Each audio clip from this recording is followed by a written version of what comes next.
Well, the search to find our prodigies has headed to Oulton Park. Welcome along to the iRacing Esports Network, to Racing Prodigy YouTube channel, and to the Williams Gaming Club as we descend for the Prodigy Racing League MX-5 iRacing Finals. Arjuna Kankipati alongside of Paul Jeffrey. And yesterday we had a blockbuster run event. GR86s at the WeatherTech Raceway Laguna Seca, Diogo Pinto and Pablo Espez winning Prodigy Passes and heading to Prodigy Week in 2025 for their chance to become professional race car drivers. And today, Paul, two more drivers will get that same opportunity, two 30-minute races. And based on yesterday, we've got some great racing in store. Hello Arjuna, hello everybody out there watching today. You're absolutely right, yesterday was a cracking event. Two fantastic races all the way through the pack as well. The Toyota GR86 is very touring car-esque, known for close racing.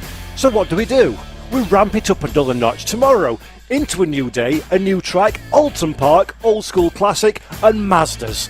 What better car was ever invented by man for close racing? This is going to be, I am sure, incredible. And if you're new to the world of Racing Prodigy, this is all about bringing opportunities to sim racers that maybe never thought real racing was a possibility for them. Last year, more than 100,000 esports competitors participated. 30 of them ended up making their way to a Prodigy Week, and 24 were drafted by 6 racing teams. And last month, we went to the Atlanta Motorsports Park and set them loose for the first round of the Prodigy 3 Championship. Plenty more to come. Let's talk a little bit about the teams that these drivers will be looking to impress and looking to be drafted by. You've got the BS Plus competition crew, G2 Esports, and then Guild on the top. Sucker Punch fueled by fans. That's a really interesting project where you, the audience, can actually influence the decisions, including some of the draft picks. Of course, the Williams Esports Prodigy Racing Team and Thibaut Courtois Racing. 6 teams, 24 drivers. And Paul, I think what we've seen across the 2 Prodigy weeks so far and 1 race event, everybody that has been there and some of the biggest names in the world of motorsports, the likes of Max Pappas and Boris said, they have been blown away by the talent these sim racers are bringing to the track. Yeah, we've said it for a long time. Those of us that have been in the industry for a while, myself, I've always said the crossover between real and virtual is incredibly useful. You can absolutely start a racing career in a virtual environment. The problem's always been those famous things, money. It's always been difficult for our drivers to make that transition, and the idea of the Prodigy Passes giving drivers that don't have the funding, don't have the opportunity, don't have the incentive to go onto a racetrack, give them a platform to do that one, and they're proving that they are absolutely the equal of people that have come up from quote-unquote traditional motorsport backgrounds. I absolutely love that one. I've been blown away by the initiative, and I've been blown away, Arjuna, by the quality of the driving in the qualifiers and in the real cars as well. Well, let's talk a little bit then about what we've got in store. I mentioned it off the top, 2 30-minute races here at Oulton Park, and we've got qualifying that's just about to set the grid. And I think yesterday what we did find was qualifying relatively important because we saw breakaways. In the first race, it was a top 5 breakaway. The second race, it was a top 6 breakaway. So getting up there in the front 3 rows is going to be relatively important. Although I will say, Oulton Park, Paul, you know, yesterday we were in my neck of the woods in California. This is a little bit more close to your neck of the woods. This is a track where you can run side by side for parts of it if you're feeling brave. Yeah, and bravery, I think, is absolutely categorically the word that we need to use for this one. Oulton Park, just like Laguna Seca, is an old school track. It's relatively narrow, there's a lot of undulation, there's a lot of opportunity for a driver to make a mistake and go straight to the scene of the accident. About 110 miles an hour is the maximum speed these cars are going to reach around this circuit. But Arjuna, as you say, side-by-side opportunity is available. Qualifying, though, just like yesterday, in my opinion, and I'm sure you'll share the same, is going to be vital for getting a good spot to give yourself the best chance possible of going forward and taking that win and getting the golden ticket. I think one thing that I'm kind of also looking to see is yesterday we had 2 winners who come from big esports teams, right? Diogo Pinto from Team Redline and Pablo Espez now representing Williams Esports as Elvis Rankin looks off the track and fortunately on what is a warm-up lap for qualifying, almost runs himself into the tire barrier. I think that's going to see him have to reset and head back out there. Are we going to see a similar thing today? Obviously, Elvis Rankin races for Coanda. We've got some other big name drivers in the field as well. from some big sim racing teams. But there's also some drivers who continue just to be part of this Racing Prodigy community and might not have the biggest I rating, may not have competed in the biggest sim racing events, Paul, but they've got plenty of speed. And in a car like this with a fixed setup competition, you best believe they're going to be in the hunt.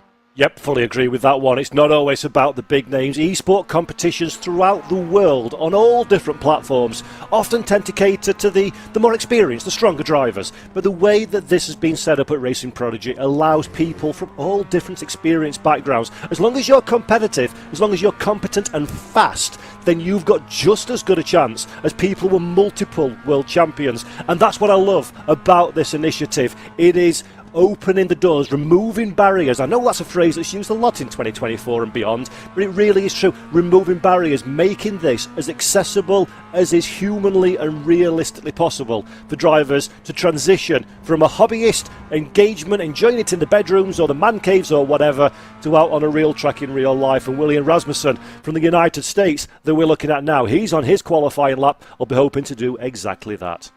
I'm going to start using the word revolutionizing. I think that maybe more describes everything behind the scenes, because there's an entire mission behind the project at Racing Prodigy, and you'll have to keep an eye on social media where a team's putting out a lot more about that to hear more about it. William Rasmussen's, though, going to head through one of a couple of chicanes here at Oulton Park where the rhythm may slightly get interrupted, yes, but it might be an opportunity for those that are brave to make some passing opportunities. We saw some daring, desperate moves yesterday. Just something to keep an eye on. Race Control, of course, will be reviewing everything that these drivers do in qualifying and the race itself. So there's nowhere to hide from the eye of our stewards as Rasmussen heads to the final sector of the lap. Here comes Kamto Chukwuera, who's another one of those drivers that I mentioned, has been a part of basically every Prodigy Racing League tournament that we've had so far. I love to see that one, absolutely wanting. And they've got the experience, though. This is very important as well. If you've been involved in the Racing Prodigy from the beginning, you've kind of stepped in these shoes a little bit already compared to people that are absolutely fresh in for this element of the competition. And you've got to use those things. Racing is also the mental game, Arjuna, isn't it? It's also about exploiting every option and opportunity that you've got available to you to get one over on your rivals. And if you've done this kind of thing before in previous attempts, that's another bullet that you have in your armoury that you can use against your rivals. You'll be familiar as well with the Prodigy Cert Selection Committee. Only the winners get Prodigy passes from these finals, but opportunities for the rest of the field to make their cases known to a panel of judges. Now, 2 laps in qualifying. One thing that we did note yesterday was some drivers in the GR86 thought that the second lap was the lap on which to really go for it, and they didn't need to set a banker lap on their first time by. Something I think I've noticed from the likes of Matt Busa and maybe even Kamto Chukwuera, who we were watching slightly earlier. Luca Ani sweeps his way out wide. This is his first time lap, I will note, so he's got an opportunity to go for another time lap after this. Like the one thing that I'm just noting, watching in qualifying, Paul, you've got to be brave, carry the momentum, and really get up close to the limits of the grass. Oh, absolutely. I said this a little bit in the broadcast yesterday at Laguna Seca, that you want to go into, sometimes you don't want to be quite on the ragged edge all the time because that amplifies the risk factor completely. Oulton Park, different altogether, completely different proposition. If you're not on the ragged edge, you're going to be absolutely nowhere in the field. It's the kind of track that requires you to walk up to the bull and give it a little smack in the mouth just to let it know you're there. And that's what these drivers have got to do. And that's why, as a commentator and for the audience watching at home, I feel tonight is going to be fascinating. You are going to see mistakes. You are going to see big drivers that you expect to be at the sharp end do something wrong and throw it at the scenery. Big pressure for everybody in this field. Well, qualifying, we expected the margins to be close. Cam Eben, who's one of the highest I-rated drivers on iRacing, he just went to 4th momentarily, but Katsudonis, Locciarciano jumped in front of him, but it's Jesus Cecilia that currently sits on provisional pole. He's one of 5 drivers in this final that competed yesterday in the GR86. He qualified 3rd in final number 2, ended up finishing back in 5th. controlling from the front, maybe what he's thinking about. Sam Smith jumps to third. Here comes Simon Demori in the number 21 running to the line. This, his second and only attempt he'll get in the qualifying session. It's 1,000th of a second slower than Luca Ani. It's good enough for 11th for Demori. And you saw the shake of the head there as well. Really disappointed with his lap time. Jesus Cecilia, as you mentioned, a driver we saw yesterday, still looks just as relaxed behind the wheel as he did behind the wheel of the Toyota GR86.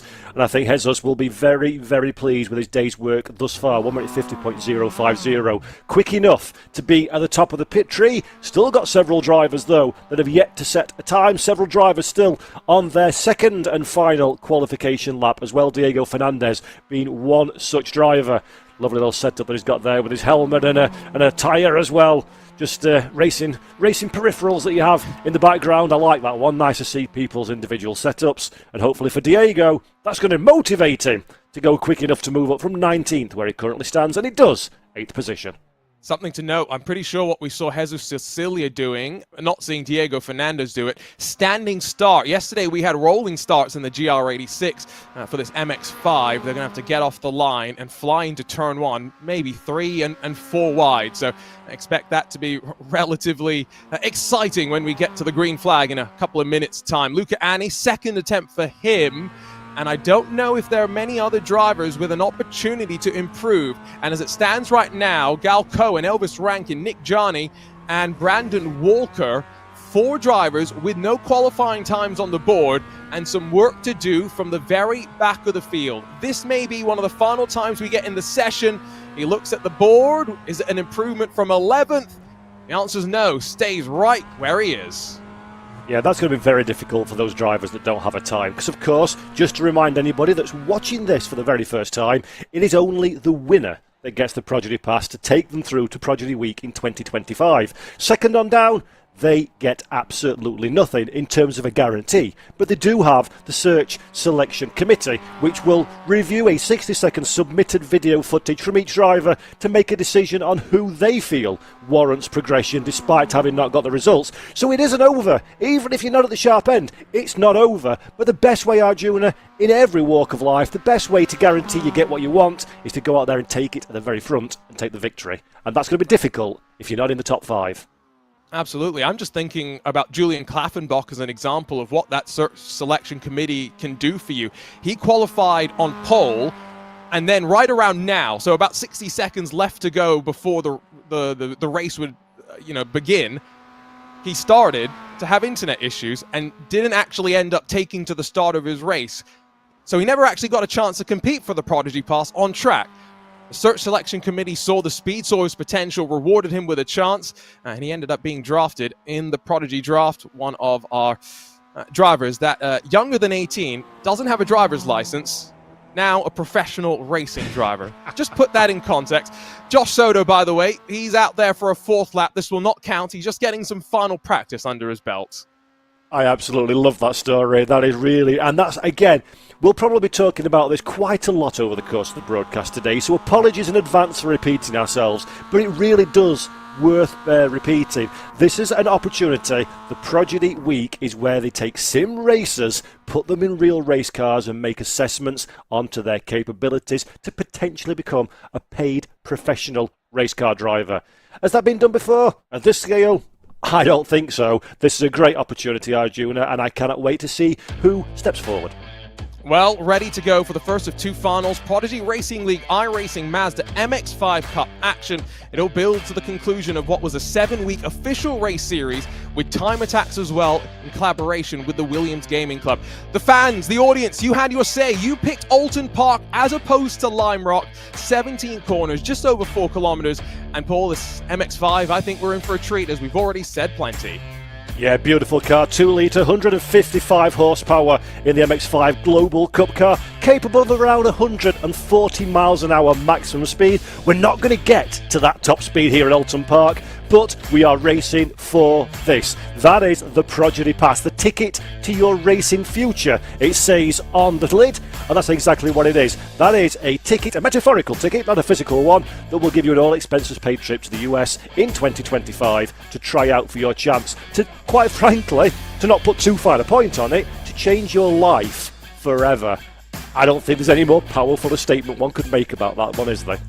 That's what all the drivers have said. A life-changing opportunity they have grabbed with both hands. Quick rundown through the starting grid. Just a reminder, Jesus Cecilia, William Rasmussen, they'll be on the front row with Sam Smith and Joey Lottucciano behind them. Tom Katsadonis and Andres Prieto then on row 3 with Cam Eben, Diego Fernandez, Adnan Grozdanic and Joshua Soto, the rest of the top 10. Luca Ani, Simon Demori, there was 1,000 between them, 11th and 12th. Jeffrey Lund, Luca Becker, Nico Sonal, Torben van Luke, Jaco Kuzmano, and then Matt Busa, Camto Chukwera, Elvis Rankin, Nick Johnny, Brandon Walker, Gal Cohen, and Duncan James. Those last handful of drivers, no times on the board.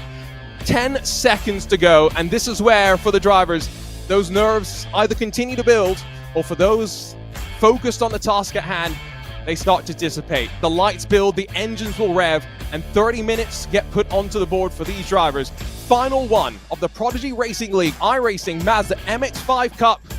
Moments away from getting underway.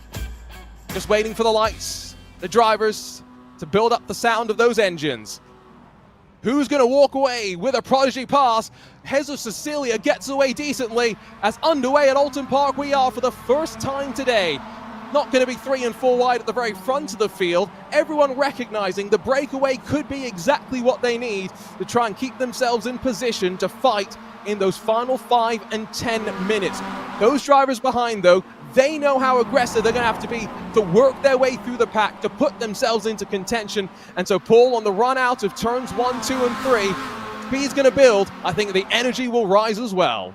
Absolutely. Lovely clean start at the front of the field. Jesus Cecilia gets away from the line. Question and problem number 1, a tick in the box. Get away from the line, have an early race lead. Just like we saw at Laguna Seca, now it's about intelligent defending. Don't block too hard, don't waste too much time. William Rasmussen desperately wants to buy into this race lead fight, and as we go through the chicane for the very first time, look at our 2 race leaders, Arjuna, already starting to gap the pack behind. That's very impressive through these opening corners. And I think, again, that's why we expected some of these drivers at the front to maybe be a bit more smart. Tom Katsadonis going to go around the outside through that second chicane. And a bit of a hip check there maybe on the apex of the corner. Definitely more contact as they swing through the right-hander. And down towards the final couple of corners here. Bit more argy-bargy. Already you can see some of these drivers recognizing those top 2 are working together. Not going to put a foot out of line until they've got a bit more of an advantage. The draft window for the GR86s yesterday, that was around 2 seconds. In these cars, it's probably a bit under 1.5. And so already, leaders up front threatening a breakaway.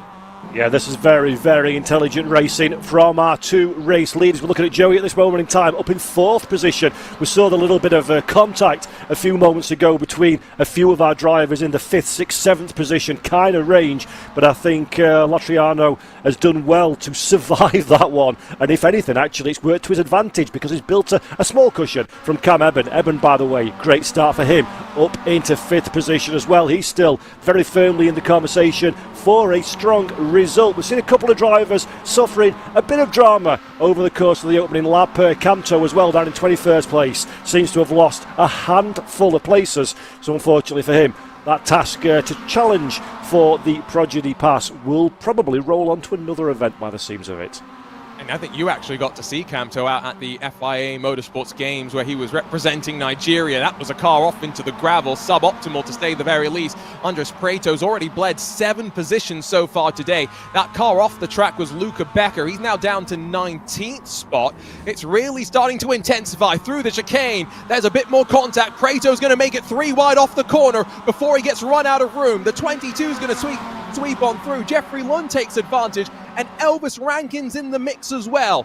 3 wide once again down to turn 10, and it's all gone wrong. Not quite sure who it was. Jeffrey Lund and Elvis Rankin, I do believe, off and into the grass. But all that means is at the very back, the chaos that we expected just continues to roll on. Unfortunately, these are the things that happen in a track like Oulton Park, in a car like the Mazda MX-5. You are always dancing with the devil when it comes to taking chances. And sadly, 3 wide into a chicane, On a bike is not a very intelligent idea, in a car even less so, and the end result is, unfortunately, somebody has to get spit out to the scenery. Katsudonis that we're looking at now in 6th position. They've made it through. All right, Cam Ebden has moved up into 4th. So the start for Cam has been absolutely glorious. We're riding on board now with Adnan Grozdinik in 7th place. Just ahead of us is the Katsudonis car of the number 29 in 6th. Now, the top drivers here now, the top 6, top 10, this is the time when you need to be a little bit calmer, I think, Arjuna. Things need to just scale back for 5 or 6 minutes, let the race settle down, and then start to assess where you push. The madness of the opening laps is over. This is a new phase of the race now with 5 minutes gone. And wherever you're watching, iRacing Esports Network, Racing Prodigy YouTube channel, or on the Williams Gaming Club, let us know who you're cheering for. There's plenty of fan favourites through the field. I wonder if your energy can help carry them forward. We'll note as well for Cam Ebden, he is the 2024 Spec MX-5 National Championship winner, so I think he's probably got a fair understanding of how to make his way through large fields in a car like this. I'd be watching in the rearview mirrors if I'm Cecilia Rasmussen or anyone inside of that top 5 right now, because he might be a very real threat. William Rasmussen, though, no threat for the lead as he is content to ride for the time being. But this is what we talked about a little bit yesterday, Paul. The first 20-25 minutes of this race might not really matter. The only thing that matters, because only the winner walks away with a Prodigy Pass, who leads at the checkered flag. It is indeed. Here's a nice little pass. In fact, there is the car. There was a bit of a strife earlier on. Kanto moves. How does it move up in fight? He's on the defensive, my apologies, down in 21st place. But to go back to your point for a moment there, Arjuna, you're absolutely right. It is all about positioning at this stage in the race. It's preparing yourself to be in a striking position come the end, come the last 5 minutes or so. That's when everything gets left on the table, and no matter what happens, you take it all or you come away with nothing. And Oulton Park, I said at the top of the show, and I stand by this one, it's the kind of track that is going to cause surprises for our drivers, and I don't expect the top 5 to stay as they are in the next 25 minutes for sure. And, you know, it's one of those things where if you're at the front of the field and you've got friends, maybe that helps you. So I do believe William Rasmussen and Joey Lotriciano have at least some familiarity with each other, so maybe they can work together and box out Cecilia and maybe Ebden and control the points for part of the race. And then at the end, hell's bells. Let's let them loose and see what happens. Let the chips fall as they may, as some would say. But I think for those around them, it's a top 4 train right now. Sam Smith and Tom Katsudonis trying to hunt them down. They're on the verge of losing the draft, but 1.2 odd seconds behind. All it takes is one small mistake from any one of these drivers, and suddenly chasing pack is right back on top of them. And at that point, it would go from a 4-car train to almost a 10-car train. So this is a very different situation, Paul, to what we had yesterday in terms of the number of contenders we still have at the front. Yeah, it really is, and that's what's wonderful about doing the different cars. You get a very different experience, different ingredients, no surprises, gives you a different tasting cake at the end of it, and I'm thoroughly enjoying what I'm seeing at this moment in time. But what I'm also enjoying is the fact that Joey Lotriciano in 3rd place is absolutely categorically bringing that gap down. Last time across the line, a 1 minute 49.547, almost 3/4 of a second quicker than our 2 race leaders. This is categorically, for the race win, a 4-way fight. Game on. And well, I've been looking at some of the people in our chats. Some people calling out for Joey from what I can see. I saw a couple of people even shouting at Luca Ani as a sleeper contender, but he's a little bit further back down in the field. And as much as I think right now it is 4 at the front, it goes back to what Paul mentioned with the Prodigy Cert Selection Committee. Even if you don't win the race, even if you're further down in the field, what case can you make with your racecraft, with your perseverance, to show that you deserve an opportunity to get behind the wheel of a Radical SR1 and prove your speed in the real world as well? Because prodigies can be found not just from our winners at the end of the day, Paul, because this is the thing about motorsports as compared to anything else. In the Premier League, for example, 20 teams, on any given Sunday, 10 of them can win. In this field of 24, only one driver can win the race. Everyone else has got to be content to finish behind.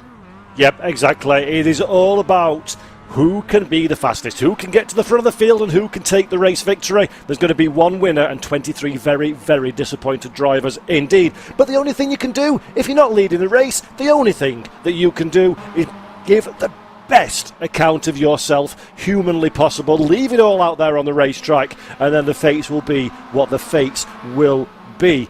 Right then, lap 5, 8 minutes and 55 seconds in the books already, believe it or not. And we are really, I would not know which way this one's going to go, Arjuna, at this moment in time. It could be absolutely anybody's at the moment. One mistake will change everything. What I will say is I'm fairly confident in saying that this will not be just 4 at some point. I think we're going to get a 9-car choo-choo train building up at some point. And that's going to be really, really exciting. Just wanted to say as well, this coverage is brought to you by Racing Electronics, the official racing communications provider of Racing Prodigy, offering reliable, cutting-edge communication solutions for race officials, teams, drivers, and staff to ensure seamless coordination at every event. Swap around between, well, 2 at least relatively familiar drivers as Wachichano jumps in front of William Rasmussen, but now getting a bit of a shove down into Island Bend. I think recognizing that Joey's on a bit of a charge right now, and let's see what they can do to try and close up to Jesus Cecilia and put the pressure on.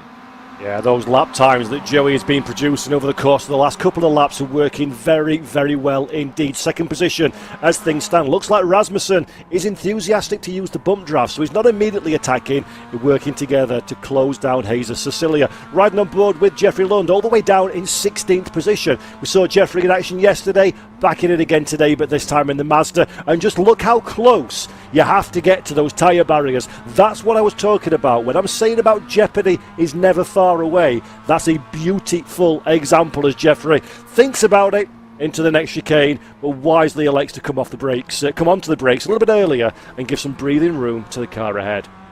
And, you know, they've got some cars stacked up behind, very quick drivers as well. Matt Busa, Elvis Rankin. This is what I was saying at the before the race even went green with, you know, we've got top-level esports drivers. Matt Busa, veteran of the eNASCAR Coca-Cola iRacing series. Elvis Rankin now with Coanda Esports Racing at the top level of the Porsche Esports Super Cup as an example. But they're at the back. They didn't qualify well. They're not able to get into the fight as well as some of these drivers that maybe to veteran viewers of iRacing events, they don't recognize as much, but the Cecilias, the Logano's, the Rasmussen, the Evans of the world, in this particular car, there's not many that can beat them. They are being joined, though, by a 5th. Sam Smith has broken away from Adnan Grozdanic behind, and so what was 4 is now 5 at the front as they come out of Cascades once again. I am absolutely loving this. Sam Smith is another veteran of yesterday as well, moving over to the MX-5s for today and doing an absolutely grand job up there in 5th position. He'll soon, very much, as you say, be in this fight. And I do think now for Joey Latriciano, he doesn't quite look to be as quick as he was when he was in 3rd. It's almost like, and I'm reluctant to say this because look how close they are, but it's a bit of a cork in the bottle as things stand. I think William Rasmussen, he's trying the whole bump drafting. Oh dear, that's not bump drafting, that's a little bit unconventional to say the least. Good driving though from Joey to get the car very quickly back on track, and that's going to allow Cam Ebden to find a way past. Joey has to slow down because of the slowdown penalty, and that is a big penalisation for arguably something that wasn't really his doing. Well, I think he may have hit the tires and might have a bit of steering damage. From this angle, it looks right-hand down, very slightly, but I wonder if that was self-inflicted.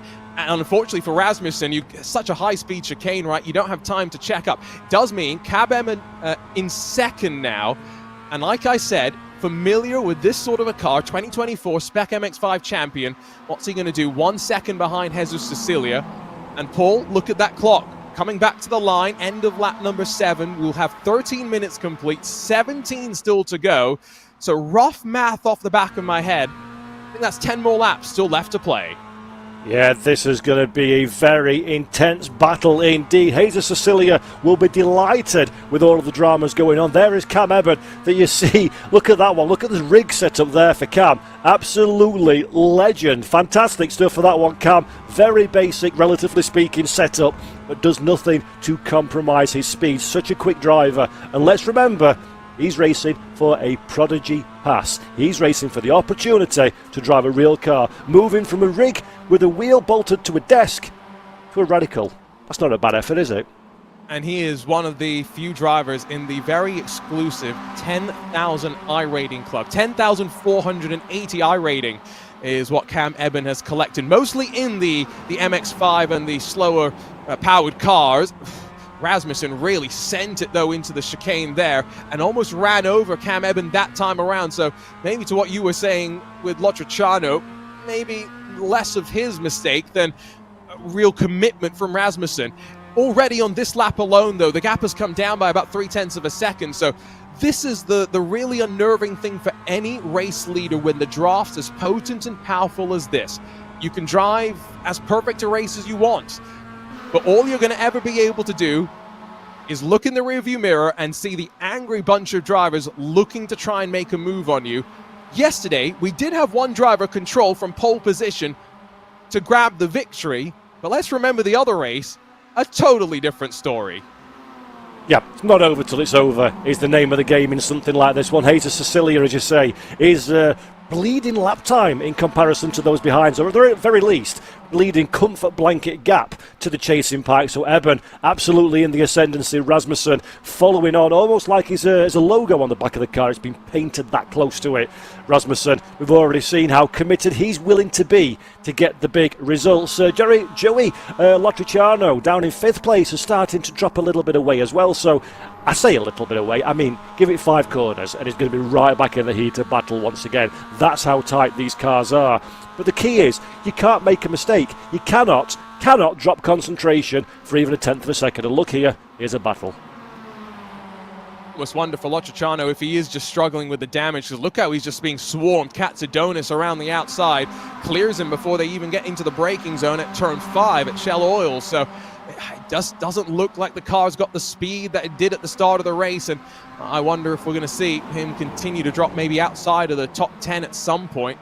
Once he gets past, did note Andres Prato first sliding down the timing screen, now back down pit lane, and so he joins Brandon Walker as our 2 now seemingly DNFs in the race. Everyone else still out there and running. And here comes a move from Elvis Rankin, looking to the outside on Matt Busa, who got a terrible run out of the chicane into turn 10. Move made, smart driving from both sides. Yeah, that's the easiest overtake that Elvis Rankin is ever going to make around Oulton Park. As a driver, you adore those situations. Zero risk, just navigate your way around the car and move up 1 in the running order. Now we're looking from Cam Eben's car. We're looking back at the vehicle of William Rasmussen. That's the telltale damage on the front of that Mazda MX-5. Some of that's from bump drafting. Some of that is from unwanted contact with your rivals. Rasmussen's going to be feeling that one behind the wheel of the little MX-5, although it doesn't seem to be holding him up too much at this stage, as we run down now into Old Hull Corner, about 90 miles an hour in a Mazda MX-5, as we run down the beautiful avenue into Dentons and Cascades, one of the finest parts of this Oulton Park racetrack. But again, just like I always keep saying, it's the kind of track, Arjuna, that can spit you into the scenery before you even have time to blink. You've got to be 100% committed all the way through.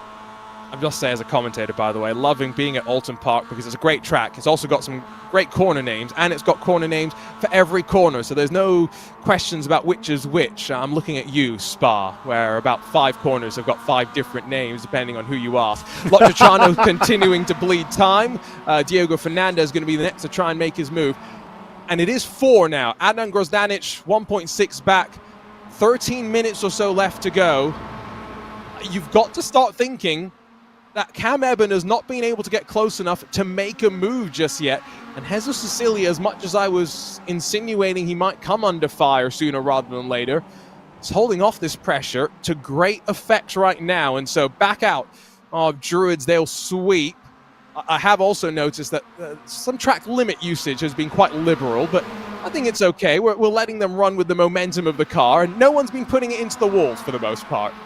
That sounds like a commentator's curse if ever I heard one.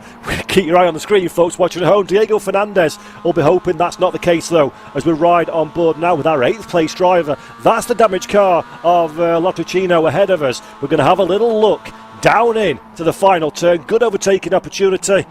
The number 4, though, covers the line, half covers the line. He knows that he's struggling at this stage. He ain't going to make it easy for those around him. But it looks like Joey certainly isn't going to roll over and have his belly rubbed, at the very least, at this stage. Making a statement that he knows how to defend, but also knows when to defend there, right? Because sometimes you don't always want to fight. That was actually a good example of showing how he could roll his speed around the outside, even with the bit of damage that he's got. Luca Ani takes advantage, slips past Diego Fernandez, and some great racecraft. This is exactly what you want to see.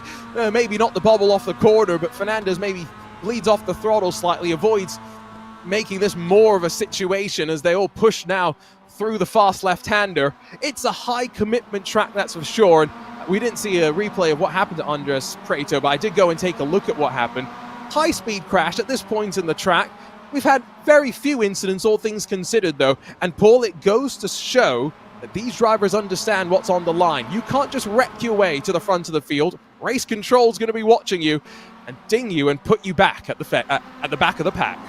Absolutely. Very fair driving. That was the story for me, big takeaway for me from yesterday, and it's exactly the same again today. Some really sensible, clever driving, as well as being very quick, of course, throughout the field from top to bottom. Every one of these drivers, there's only going to be one winner, but every one of these drivers has done a standout job to represent themselves in the best way possible. Elvis Rankins just had a really good battle off camera with Jeffrey Lund. He's got the advantage, does Elvis, at this moment in time. Joshua Soto is the next man up the road, but Jeffrey Lund, having just lost, retaken, then lost again that position, is a little bit detached from this particular battle pack. Unlike our two race leaders, Cam Eben has decided now feels like a relatively good time to start getting a little bit interested onto the rear of Jesus Cecilia. Game on at the front of the pack. And so that makes it 11 laps complete now as they cycle back out through turn 1. And that's a great exit from Eben behind. Is he going to commit down into Dentons and Cascades? Surely not. And this is where Rasmussen and Smith behind will be watching and trying to eye up their opportunities as well. You can't really make your move from 4th with 2 minutes left to go. You've got to be slowly, methodically working your way forward. And so Eben showing himself to the outside, just reminding Jesus Cecilia, you make a mistake, I'm here and ready to pounce. Once again, shows the nose up towards Shell Oils, but never really commits. And this is, again, all about the mental warfare that motorsports can be about as well. Yes, touring cars, Paul, we talked about it yesterday, there is a bit more argy-bargy than maybe there can be in Formula cars. It's not to say there's not chess matches being played as well, as we watch behind in the fight outside the top 10. Yeah, you're absolutely right, Arjuna.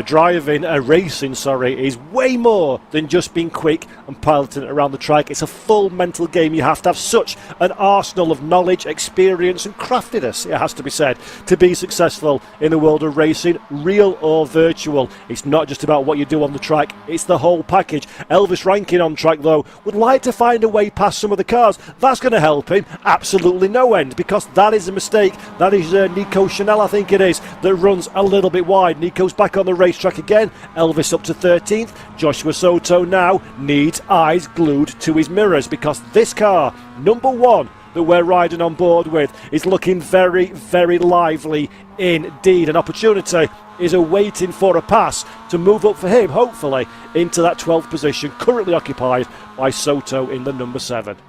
Rankin, the biggest mover so far in this race, 7 positions gained. Remember, he was one of a handful with no qualifying time on the board. Can he make it 8 as he tries to slip up the inside? He's lost a little bit momentum now as they run off to turn number 1, and so he'll tuck back into the draft, but at least he showed the attempt, and he'll have to give it another go, maybe on the run out of Cascades towards Island Bend this time around. Front to the field then. Check back in with Cam Eben, who gets alongside as they sweep up to turn 4. First time we've seen a challenge for the race lead. Eben's not going to be able to hold it. He's going to have to concede for the time being, but we've got less than 7 minutes to go as the clock ticks away, and now it's all guns going for these 4 at the front. Yeah, this is such a difficult time for the likes of Cam Eben. He desperately wants to attack. He wants to try different lines, different ways to focus the attention of Jesus Cecilia, but he can't do it too much because William Rasmussen and Samuel Smith behind are climbing over the back of the number 55 as well. So Eben has got to work forwards and work rearwards. Cecilia, all he's got to do is concentrate on being neat and smooth, which every time we've checked in with the Spanish driver, he has done exactly that. He doesn't quite look as quick as those behind him, but he is absolutely millimetre precise in the placement of his car. Eben looks very quick, but I'm seeing him miss apexes, looking a bit more ragged. This consistency for Jesus Cecilia might very well reward him come the end of this race.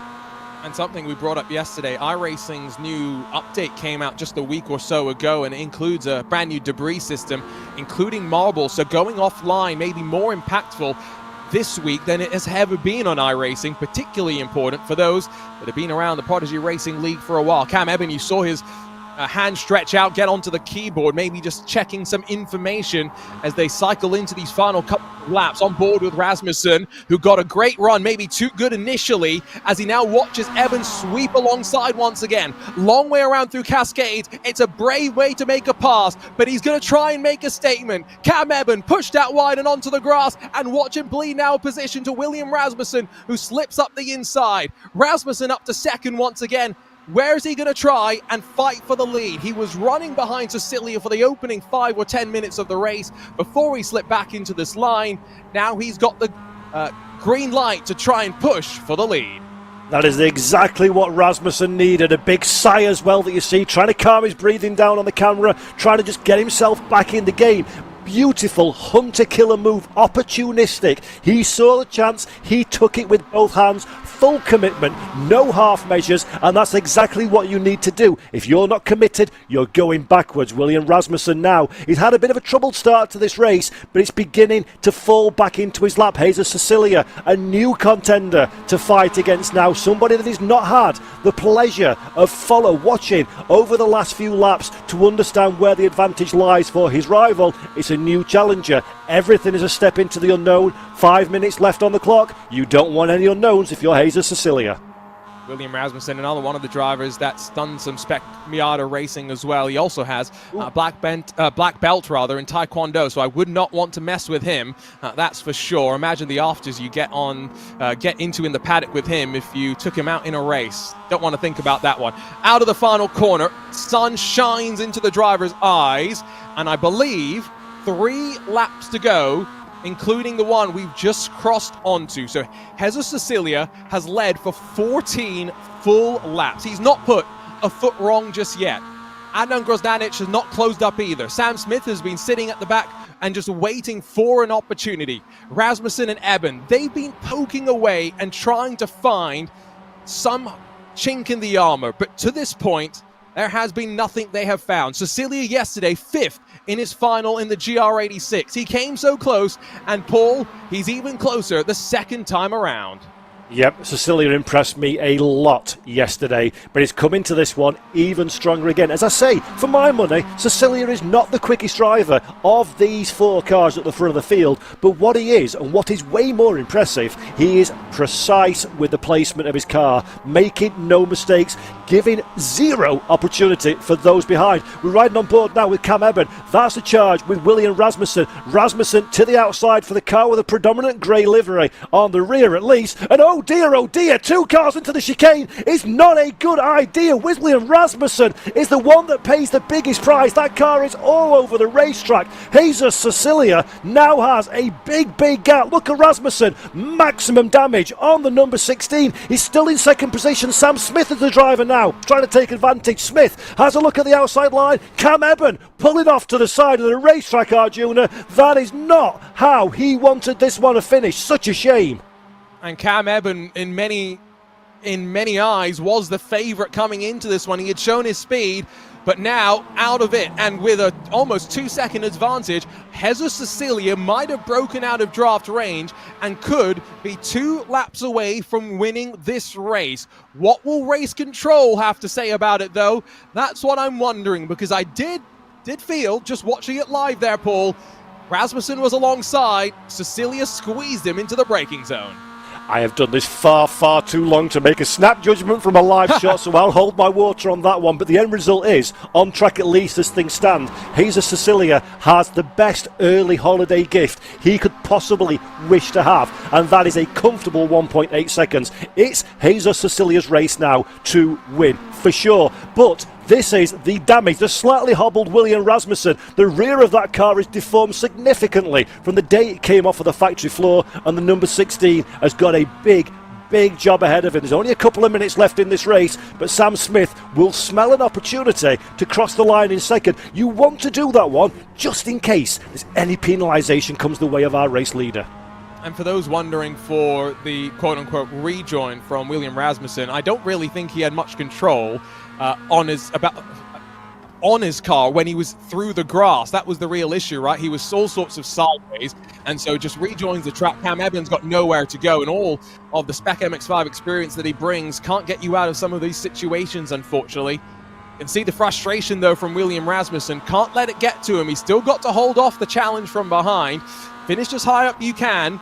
Let the Prodigy Cert Selection Committee review your 60-second video clip, and maybe they will decide that you deserve a Prodigy Pass as well the summer of 2025. We will get one more lap to go, though, here, Paul. So I think we are going to get a fight for second, that's for sure. It's stacking up behind them as well. Absolutely, it really is impressive actually from William. It's very easy to lose your head, isn't it, when you have some kind of contact, irrespective of whose fault it was. It's difficult to stay in the game with a damaged car as well, but William keeping his composure to a certain degree, certainly defending very, very well indeed. But I think this could be an opportunity now for Sam Smith. Here comes the draft as he tries to almost pull some speed off the car on the inside. Slingshotting up the inside, though, for Rasmussen to hold on, but gets a bit of a wiggle, gets a bit of contact as well. Smith and Rasmussen get tangled up. They'll drop from the top 2 and 3 positions. It slides Grozdanic and Katsadonis through to a podium spot. More chaos to finish things off here. And remember, if race control does deem that Jesus Cecilia is deserving of a penalty, it would be Azdan Grozdanic right now, Paul, that would win the Prodigy Pass. Absolutely incredible stuff, Grozdanic. We've not seen much of that driver over the course of this race, but he's been going about his job methodically, delivering the lap time, staying out of trouble. I said, it's more than just going quick on a race car, it's staying out of trouble. Those who make the least mistakes will be the most successful. And for Grozdanic, maybe not quite had the pace today, Arjuna, but he's absolutely stayed out of trouble. And second place, so far at least, is his. I know race control was busy yesterday. I think they're going to be even busier today. And, well, they may be working into the start of the next working week at this race. There's Adnan Grozdanic, by the way, up 7 positions in this race so far, staying out of trouble. Clean car. He's put himself in a position. Race control will have some determining to do. Elvis Rankin, by the way, we were talking about his charge. 11 positions gained to grab a spot in the top 10. Lack of qualifying, though, has really hurt him. Some relief for Jesus Cecilia. Race control's got some review to do, but at least for the time being, he'll come across the line, provisionally the winner of the Prodigy Racing League iRacing MX-5 final at Oulton Park. It took some drama. He had driven a perfect race until that point, and now he will wait to see what his future will hold. Yeah, fabulous, fabulous stuff then from Jesus Cecilia. There we can see the driver on his cool-down lap. A little bit emotional, I think, there. Slightly a rubbing of the eyes, either tiredness or possibly even the hint of a little tear of emotion, methinks. But that was a great drive. It'll be interesting to see the steward's take on the contact that we saw a few moments ago. But overall, Jesus Cecilia, he had to go yesterday. Wasn't quite enough. He had to go today and delivered very, very well indeed. And I think we saw yesterday that he's got that headset on, I think specifically just so he can throw the mic on and hopefully come and have a chat with us in a few moments' time. I do think there was some recognition that that incident is going to play a part, and race control obviously has got something to do. And like you say, Paul, you've been in this industry long enough to know that race control, they've got many more angles than we had in the heat of the moment, just that one look at things. And so they'll be able to dissect the incident pixel by pixel and figure out who's to blame. Yeah, that's unfortunate about sim racing. We've almost got too much information. We've got too many angles, too much data, and often you can get a little bit wrapped up in that one. But a big shout out, by the way, to the back of office people that are involved in the race stewards and the everybody that makes the decisions and does the assessment. It's a thankless task. We only ever talk about them when they get it wrong. but they do great work, so a big thank you from us to you folks as well. And for the likes of William Rasmussen as well, take Joey Lotriciano as well. I think these are drivers that, I called it at the start, don't just watch for the big names in the world of esports. There are some strong drivers that will make their case here today. And again, we'll have a Prodigy Cert Selection Committee show towards the start of 2025. So there are going to be 2 more Prodigy Pass winners from each of these tournaments. And so that means plenty more opportunities for you to make your case. 60 seconds, Paul. Make your case to me. Why are you the race car driver that we're looking for? That is something why I'm a commentator and not a driver, because putting a show reel together or something together for the Prodigy Search Selection Committee is so difficult for a driver. You've got 60 seconds to encapsulate a 30-minute race and why you were worthy. I do not envy them whatsoever. It is a big ask. The big prize at the end. And maybe not even a 30-minute race, right? Maybe you're trying to encapsulate a 30-year journey. Take Craig Laws as one of our drivers that was part of the Prodigy 3 Championship, at least to start things off. He'd karted initially, hadn't done any karting for 10, 15 years, got onto street kart racing, the Apple iPhone game that you can download and win a Prodigy Pass on. And once he had the opportunity, he transformed his physical fitness. And I've got to say, that's something as well that's been really cool to see, right? Because let's be honest, I've got my sim rig behind me. I tweaked my neck driving in it last night, Paul. That's how physically unfit I am. These drivers have got to be a little bit more fit at the end of the day. I think we're ready, though, for a quick chat, at least with one of the drivers. Let's see if we can catch up with P2, at least on the road. Adnan Grozdanic, who's standing by with us right now. Adnan, how are you feeling? That seemed like a quite remarkable race, and up 7 positions, finished P2 at the end provisionally.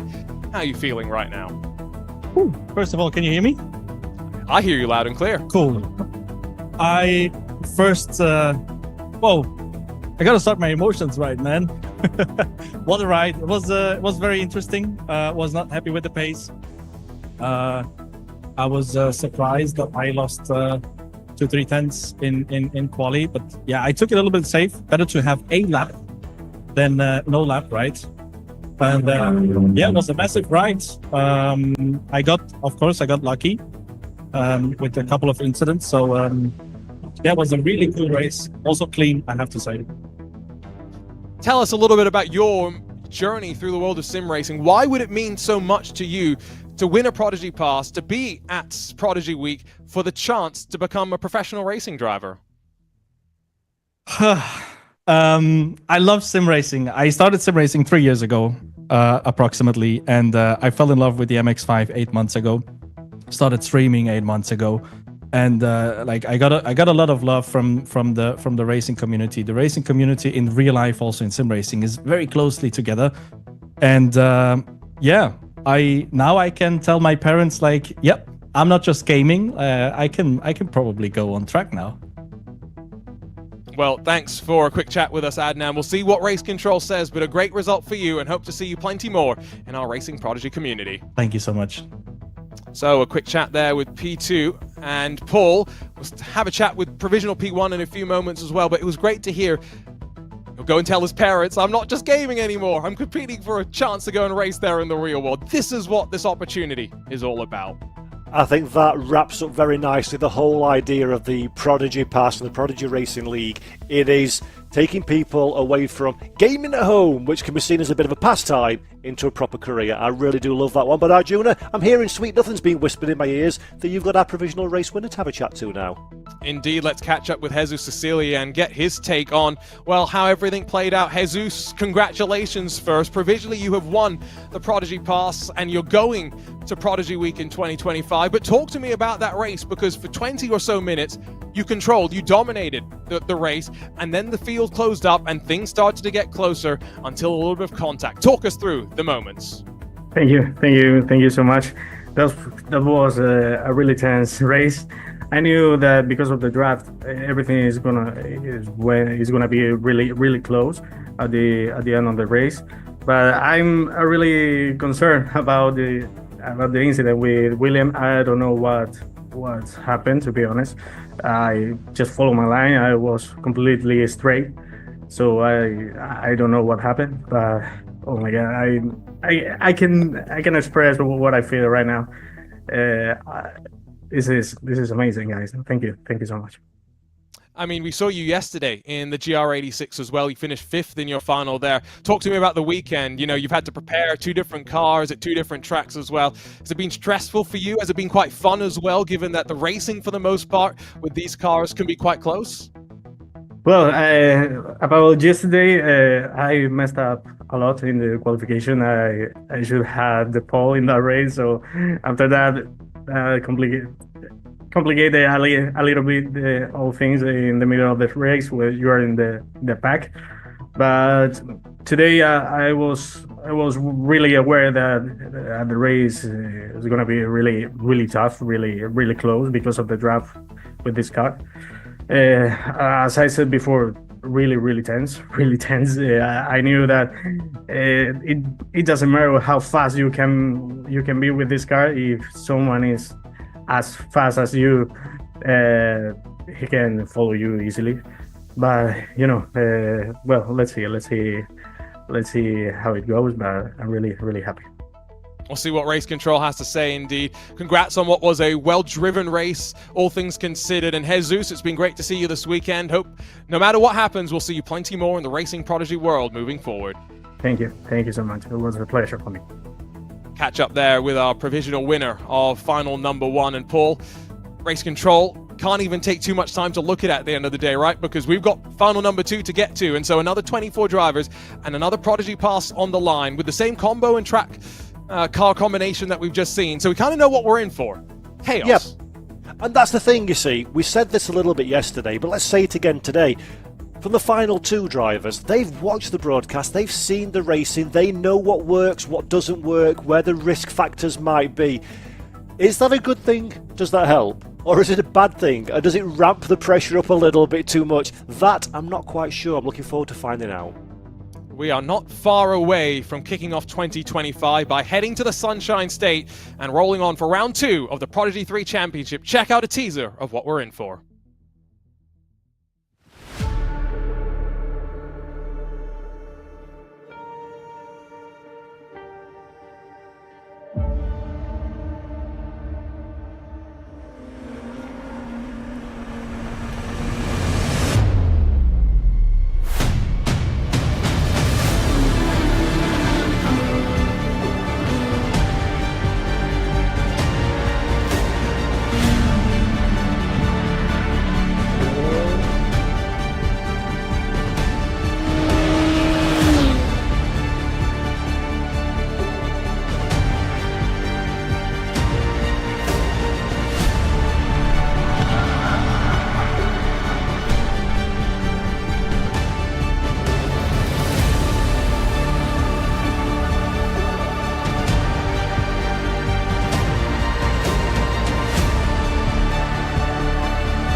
Well, welcome back to the finals of the Prodigy Racing League iRacing Mazda MX-5 Cup. Our junior Kanki party alongside of Paul Jeffrey as we get set for final 2. 30 minutes of action live from Oulton Park. And already we've seen our fair share of chaos, contact and controversy in final number 1. And Paul, hoping we're in for a little bit of the same in final number 2. I agree wholeheartedly, but perhaps with a slightly less spicy final 5 minutes would be a really nice idea for this second final. This is the last opportunity then for our Mazda MX-5 Global Cup car competitors to earn their golden ticket to 2025 and potentially a life-changing career. Now, pressure is a topic that I speak about a lot in competition because, of course, competition is pressure. It is competing against your fellow rival to be essentially better than they are on the day. This last race, there is an end of term feel a little bit with it being the final, so to speak, of these 2 days. Do we think that's going to impact the way that the drivers approach this one, Arjun, do you think? I was actually just going to bring that up as well. It's the final on-track action of 2024 for many of these drivers, right? There's not much competition as far as I'm aware of in the next 2 weeks. They'll go off, spend some time with their friends and family and recharge before next year starts. And new Racing Prodigy esports competitions begin as well across multiple different platforms, including iRacing. So head on to racingprodigy.com to learn more. I do think it means you're going to see a bit more aggression. You're going to see some more desperation, because it's taken the culmination, right, of 13 weeks for many of these drivers competing in the iRacing official series alongside the time attack qualifiers powered by the Williams Gaming Club, and it leads to one 30-minute dash. So it's do or die. You've got to get it done in qualifying, though. Just look at what Elvis Rankin had to deal with, right, from the back and up into the top 10. What would have happened if he had started in 10th position? Yeah, I think that's a big takeaway for me. That's something that we've learnt. We saw it in Laguna Seca, of course, different car, different track today, but the same thing. Qualification is vital for these drivers. Yes, you can overtake. You've mentioned it already, and you're absolutely right. There are passing places at Oulton Park, but your job is so much easier if you're at the front of the field. And let's take a quick look at some of the teams that are in the real-life version of the Prodigy Racing League. These are the teams that the drivers want to impress, the teams that might be drafting them in the summer of 2025 to compete in the P3 Championship next fall. BS Plus Competition, G2 and Guild all on the top. Of course, Sucker Punch fueled by fans, the opportunity for you, the audience, to have your say, including picking the drivers during the draft, and then the Williams Esports Prodigy Racing team alongside Thibaut Courtois Racing. So very unique backgrounds for all our different teams and bringing their own unique flavor and character, I would say, to the championship as well. And they all bring really individual coaches as well. That's one thing that Racing Prodigy is trying to do, right? Develop these drivers on their racing careers, is I guess the best way is to say it. And so, BS Competition, they had Robbie Foley, a BMW factory driver. Tatiana Calderon, she was there with Thibaut Courtois Racing. We had Catherine Legg with Guild. I'm trying to remember all the coaches. Boris Said with G2. Sucker Punch had Andrew Carbonell. And there's one team that I'm missing right now because that graphic's not on. Williams Esports, they had Michael Preston. It's a good thing I didn't forget about Williams, otherwise I'd really be in trouble, wouldn't I? Beautifully done there, beautifully done. But actually, I want to talk about the teams, Arjuna, because it is interesting to me that you have got in this Prodigy Racing League, there are teams from non-traditional motor racing backgrounds. Thibaut Courtois is there's a sport that people play. There's a ball, they stand around, they kick it, and he stands in a big net for a while. Don't really know much about what it is, but it is really interesting to me to see that the value proposition has been acknowledged by people outside of the traditional sphere of content that we normally produce in racing, which just goes to show how valuable this initiative really is. Exactly, right. And Thibaut, actually, I think that's one thing. There was a lot of stuff that COVID was not great for, of course. It was not an ideal couple of years, but motorsports really enjoyed a boom because of sim racing in many ways. Thibaut Courtois jumped into many of those F1 broadcasts that they were doing. A lot of fun to see him. And now he's got a F4 team that competes in Spain, and obviously jumping over to the US to compete with us in the Prodigy Racing League as well.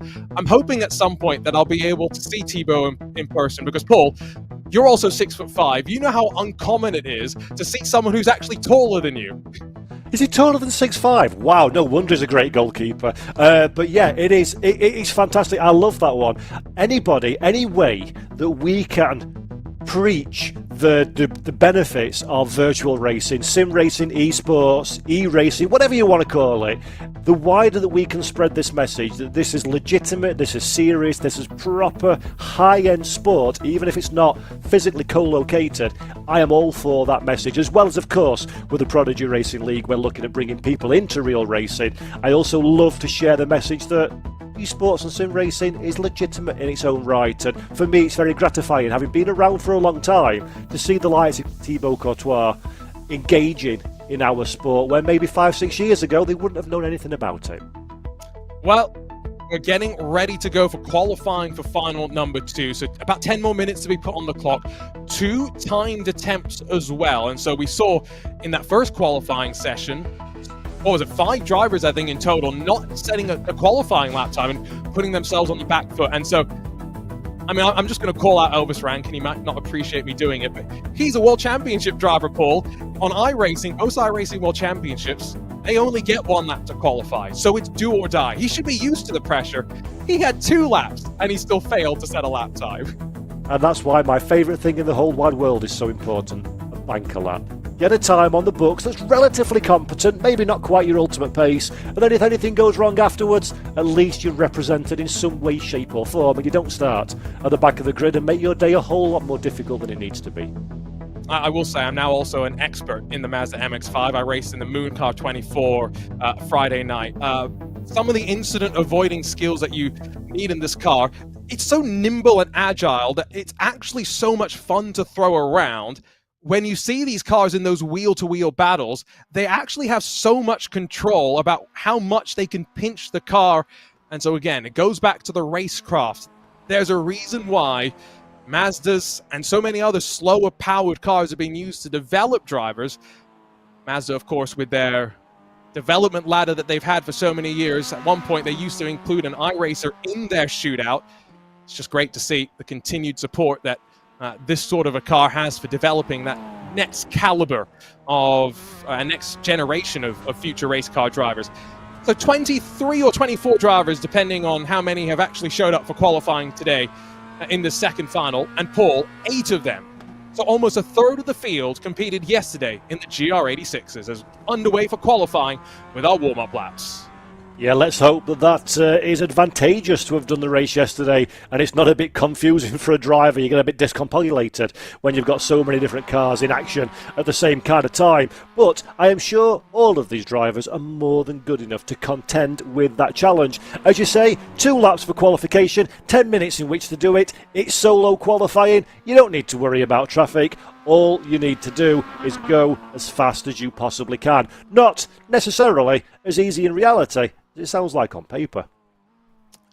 And this is a track as well where I'm guessing we've talked about that grass being a limit that you've got to be very aware of. You talked about how much you enjoy a banker lap. I would probably assume for those drivers that are setting banker laps, they're being a bit more careful on lap number 1 as to where they position their car.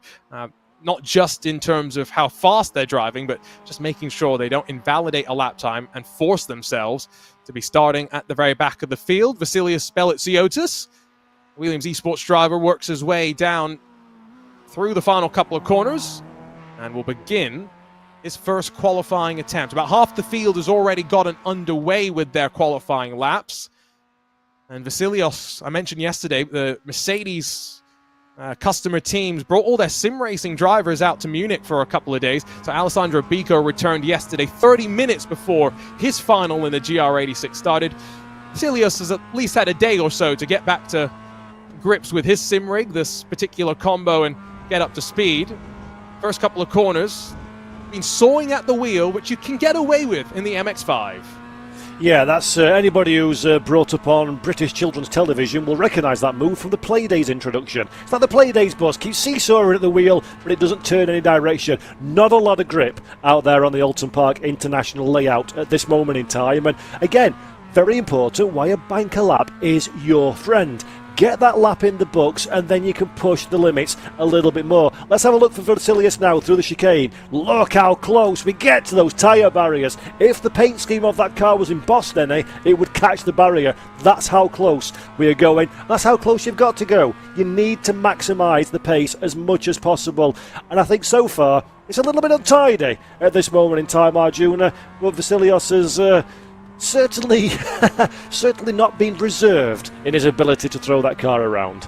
No, we talked yesterday a bit, right, that Top Gear, the adage was with their star on the reasonably priced car, when it looks slow and smooth, it's usually fast. So I'm wondering if that's not going to be the case for Vasilios here. We'll get an idea in a few moments' time when he crosses the line.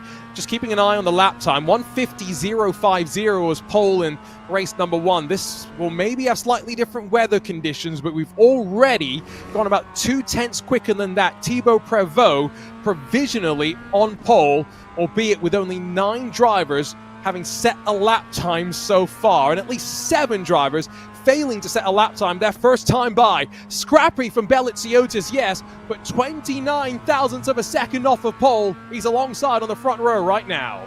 That is a couple of very impressive opening throws of the dice for our two provisional front row starters at this moment in time. It's looking a little bit smoother, it seems, on this second lap. Aidan Paul, another name that the Williams Gaming Club, Williams Esports community will be very familiar with. We've seen plenty of the Californian driver. Aidan's coming through now into the final part of the lap here at Oulton Park. Can he do anything? Through Druids we go. Then we start rising uphill into Lodge Corner. Oh, sorry, that was Lodge, my mistake. As we go through Deer Leap, crosses the line. Can Paul do anything to trouble our front two drivers? Not quite on this occasion. Fourth quickest with his first lap of the day.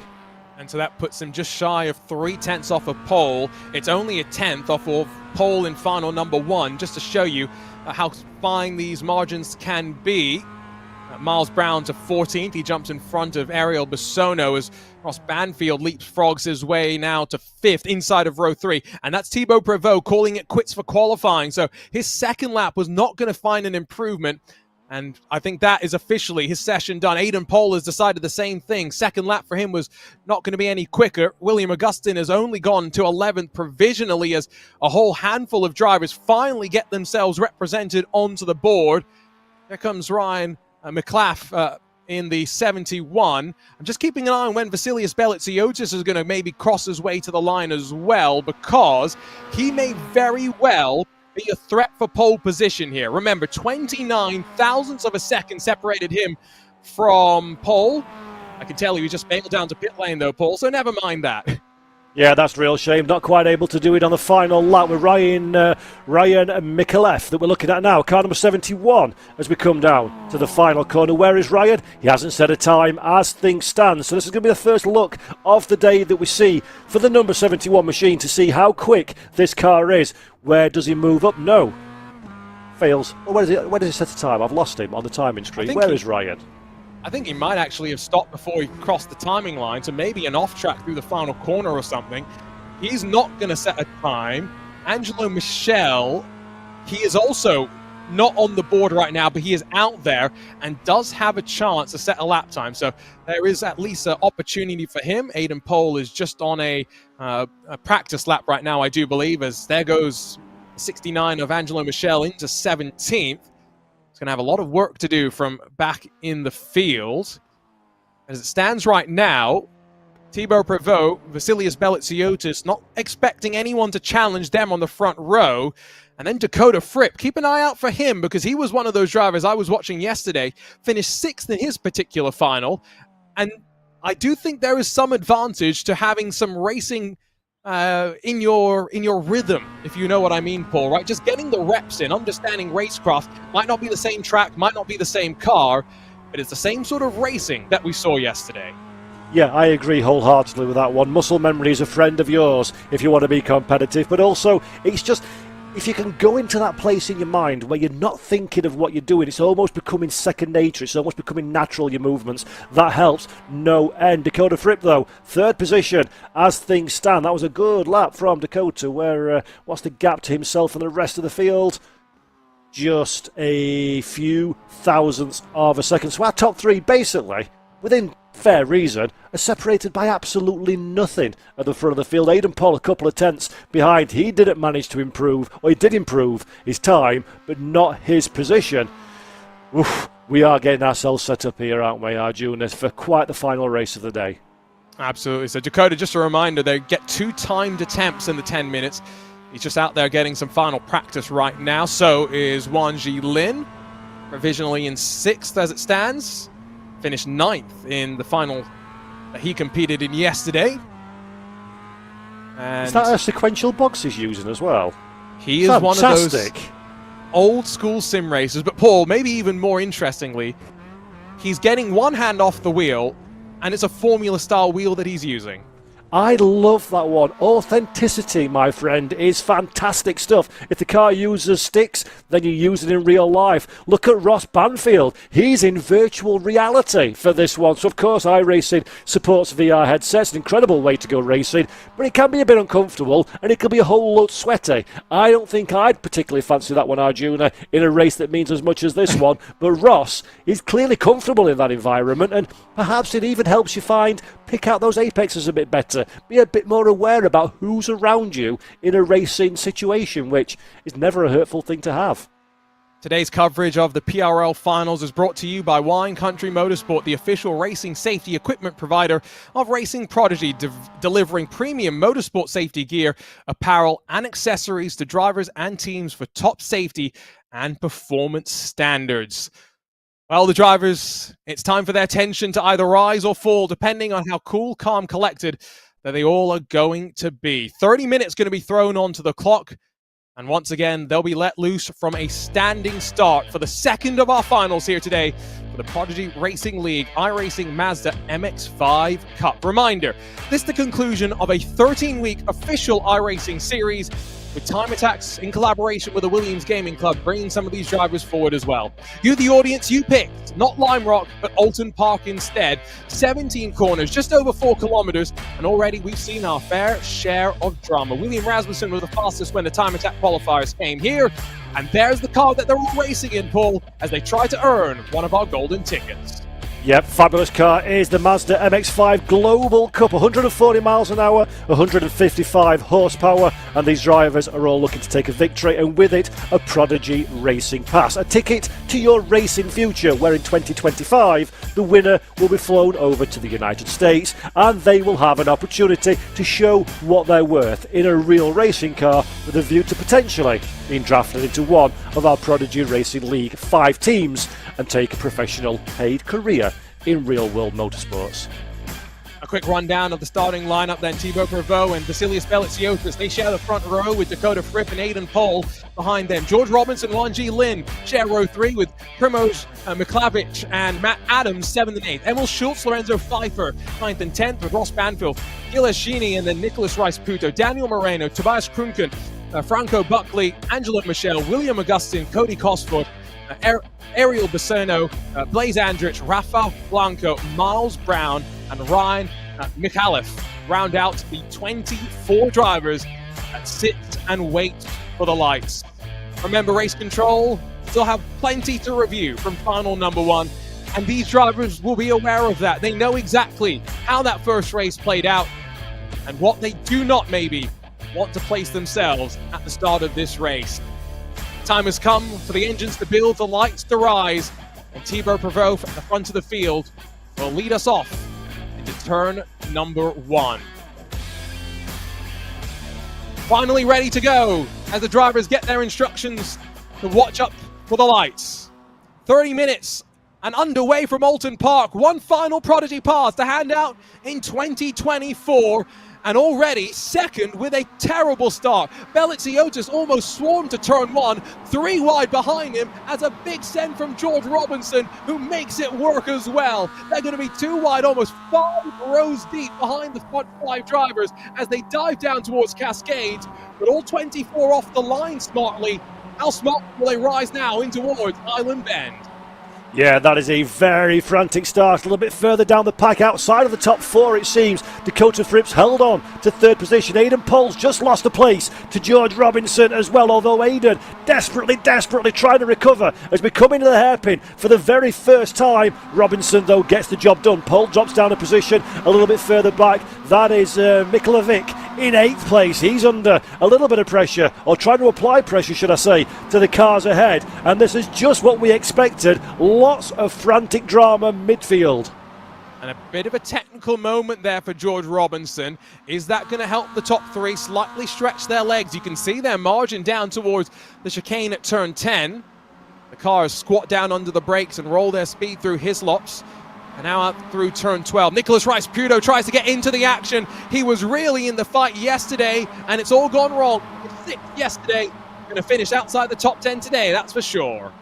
Real shame for Rice-Puto there. He's got the car back on the track though, so we will see more of him a little bit later on. Tobias Krucken that we're looking at now in 12th position, finding a lot of car in front of him. This Mazda is only small in stature, but on a racetrack it can be frustratingly large indeed if you're the driver trying to make their way past. Daniel Moreno that you can see down in 13th position. Dan, a very accomplished driver indeed. We expect him to be able to do decent things, but he's got a lot of work ahead of him if he wants to find a way past, and also, to be fair, defend from a pretty hungry pack of cars behind as well. He wants to become the second Argentine driver in the Prodigy 3 championship, joining Dino Filippo. We almost had Pablo Maricrat join us yesterday. Unfortunately, a technical issue deprived him of the chance to fight. 4:24 finished the opening lap, though, even with a couple of moments here and there. Top 3, still 1.3 seconds clear of George Robinson as they sit right now. And so Thibaut Prevost, Vasilius Belitsiotis, former teammates, I'll point out as well, have got Dakota Fripp sitting directly behind them as well. George Robinson and Aidan Pohl, you've got to try and figure out who's got the better chance of closing up to the group in front of you. As Daniel Moreno drops down the timing order, Angelo Michel does as well, and Big Junk as a, let's say, less than optimal rejoin down at Shell Oil's corner. Yep, that is unfortunate. I'm afraid that's a couple of cars out of the running. Moreno already in pit lane as we cycle back up to this fight at the front of the pike. Vasilios Belitsiotis is not quite on an attacking posture at this moment in time, but he's absolutely mirroring Thibaut Prevost as best he possibly can. Fill the mirrors of the car ahead, apply the pressure in a subtle way is a good tactic at this early stages of the race. Ryan Mikulev down in 16th place. He's trying very hard indeed to find a way past Cody Cosford. Cosford, though, has the line covered, doesn't need to go defensive. Oulton Park is the kind of track where there are passing opportunities, but not at every corner. It is very much one by one through that section of the track. Yeah, those chicanes as well. I mean, I've tried running side by side through them. Not always ended well. It's a big send, and Cosford's going to have to leave a little bit of room for Mikulev as they sweep out of the final corner, run back towards the start-finish line. But you can see in front, their gap's actually building up to Franco Buckley and to Matt Adams, 13th and 14th positioned. It's a bit more chopping and changing inside of the front 10 or so. Wanji Lin now dropping to 13th spot. So definitely seeing a little bit more, let's say, physicality from some of the drivers. I just worry for Wanji Lin if there's lasting damage on his car as well. Very similar to what we saw from Joey Mochachano in the last race, where he was just bleeding time once he started to drop down. Yeah, it's not looking good for Lynn. This is a lovely, lovely fight, though, that we've got into the hairpin, and that is a beautiful pass. Ooh, seconds and thirds as well. Don't like to see that one. That is not nice at all. Mikkelvik, car number 7, was the one doing the rat-a-tat-tat on the bike of Gianni's machine. Gianni's got a bit of damage as well, falling down the running order. So, wow, take a breath, ladies and gents, boys and girls, for a moment and take stock of what we've just seen. It has been a frantic opening 5 minutes, and I reckon we said there's going to be an end-of-term feel, didn't we, at the start of the show for this one, and it's proving very much to be the case. It's almost like they've forgotten that there are race control that will be watching everything, and they will have to answer to someone when things go wrong. Cody Cosford rejoins, not necessarily their fault entirely, but taking someone with them as well. Already 4 cars in pit lane. Angelo Michel, Miles Brown, Daniel Moreno, and William Augustine. I get the sneaking suspicion at least 1, 2, maybe 3 more to join them in the next couple of laps. That is aggression from Vasilius Belitsiotis. It opens the opportunity out of the final corner. The American Dakota Fripp's going to pull alongside. Now, Draft being fed down the middle, neither being fed any sort of help from your race leader. Fripp's going to slide his way up to second, but Belitsiotis, you could see, he recognized that 6 minutes into this race, he wanted a lead. The first time, I think, Paul, we've seen someone so aggressive since Final 1 yesterday. Yeah, it did. Aggression's good. I like aggression, but there's a time and a place, and I think at this moment in the race, it is neither time nor place to have that kind of aggression. It's Kos Belitsiotis' big style. He's lost a position now to Dakota Fripp. What's going to be interesting is, does Dakota have the speed to get on board? We're looking at Gianni down in 8th place, 8th place. Is he going to be 9th in a moment? No. He gets the deal done, closes the door very firmly into the hairpin, leaves Emil Schultz absolutely no opportunity whatsoever to respond to that one. A little bit further back, that is Tobias Krucken as well, very much involved in all of the excitement and drama. There we go, right on cue. We pick up car number 14. He recently disposed Ross Banfield for that 10th place, so good bit of driving for Krucken at this moment in time. Yeah, I'm just looking at those drivers that have been able to pick their way through the madness. Ryan Mikulev is up 10 positions so far. Only driver in double digits behind him. Blaise Andrich and Rafa Blanco, both +6 as well. So just keep an eye on some of these drivers that quietly picking their way on forward. It's the fight with Mikulev and Andrich. Got a bit of a margin to Blanco, and there is still a stationary car, if you're wondering. That's Wan Ji Lin that's parked in the gravel trap and seemingly not going anywhere any time soon. Andrich lunges up the inside. Someone that we've seen in the world of sim racing more in an Indy car than anything, and continuing to get more and more speed there. Meanwhile, at the front, there's all sorts of technical issues going on, all, as I think it has now become, effectively 5 cars in the leading choo-choo train. Thibaut Prevost is still leading, but I think Aidan Pohl is close to putting himself into the mix. Yeah, this is the longest train of Mazda MX-5s, the longest Mazda MX-5 you're ever going to see. Almost as one, these 4 cars joined together, bit of a cut and shut it seems, with lots and lots of drivers all squabbling over position. Dakota Fripp still in that second place.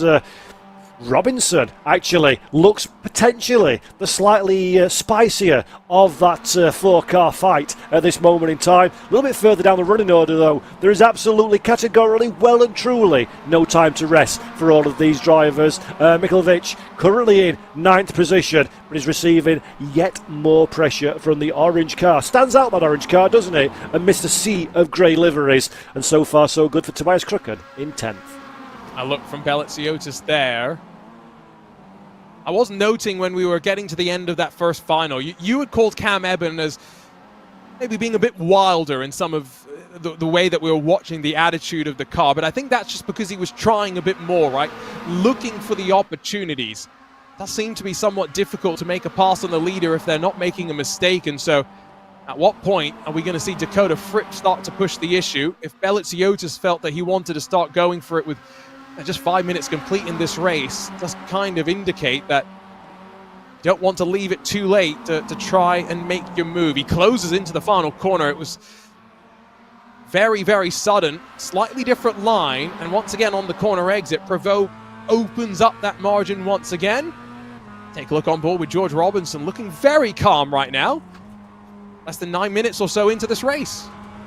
George is in a good position as things stand. He's not going to be particularly enthusiastic at this juncture to buy into that fight in front. There's no value for George to get involved in this fight. Let these 3 squabble. We've already seen, certainly from Belletsiotis, that the drivers aren't afraid to get their elbows out and do a little bit of rubbing and racing. That might be an opportunity for George Robinson further down the road. We're checking in, by the way, with Aidan Pohl, a bit of a fan favourite on the Williams Esports Twitch channel. I see it in the chat, plenty of people shouting out for Aidan. He's currently in 5th position. He's survived all of the tatates that have been occurring earlier in the race. Got a bit of work to do, does Aidan Pohl, though. There's a gap to that leading 4 cars in front. I do think, though, Aidan has the pace within him to close back up to that one, and if anything, he's dragging Lorenzo Pfeffer with him as well. And look at this, there are definitely some moves being thought about. Dakota Fripp went defensive. Belletsiotis went, I think, offensive and defensive, thinking about George Robinson behind. This is where, as the kids would say nowadays, who's the most big-brained of them all?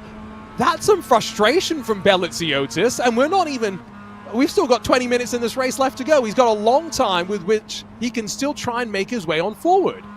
Yeah, I'm not enjoying what I'm seeing from Belletsiotis at this moment in time. I must say, he looks a little bit ragged. He's having a look in places where there's no real value. You're not going to make a move at that point. All you're going to do is give away time to those around you. And as a driver, if you're watching somebody and they're making these half-measure manoeuvres, they're showing these very obvious outward signs of frustration, that's only going to embolden you as a driver to know that you've got an advantage over them. You're getting in their head. So I would like to see Vasilios just calm things down a little bit, be a bit more calculated, be a bit more racing intelligent in the way he places his car over the next few minutes as we build and build into the crescendo that will be the end of this race.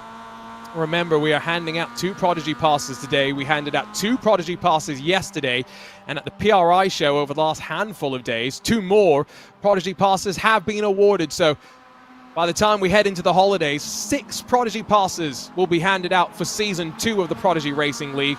We expect to hand out, in total at least 45 Prodigy Passes across multiple sim racing platforms. So do remember, even if you don't have a sim rig, you might not be on iRacing, or go and download Street Kart Racing on the Apple App Store. It's free to enter their Season 2 mobile esports competitions. 8 Prodigy Passes on the line there.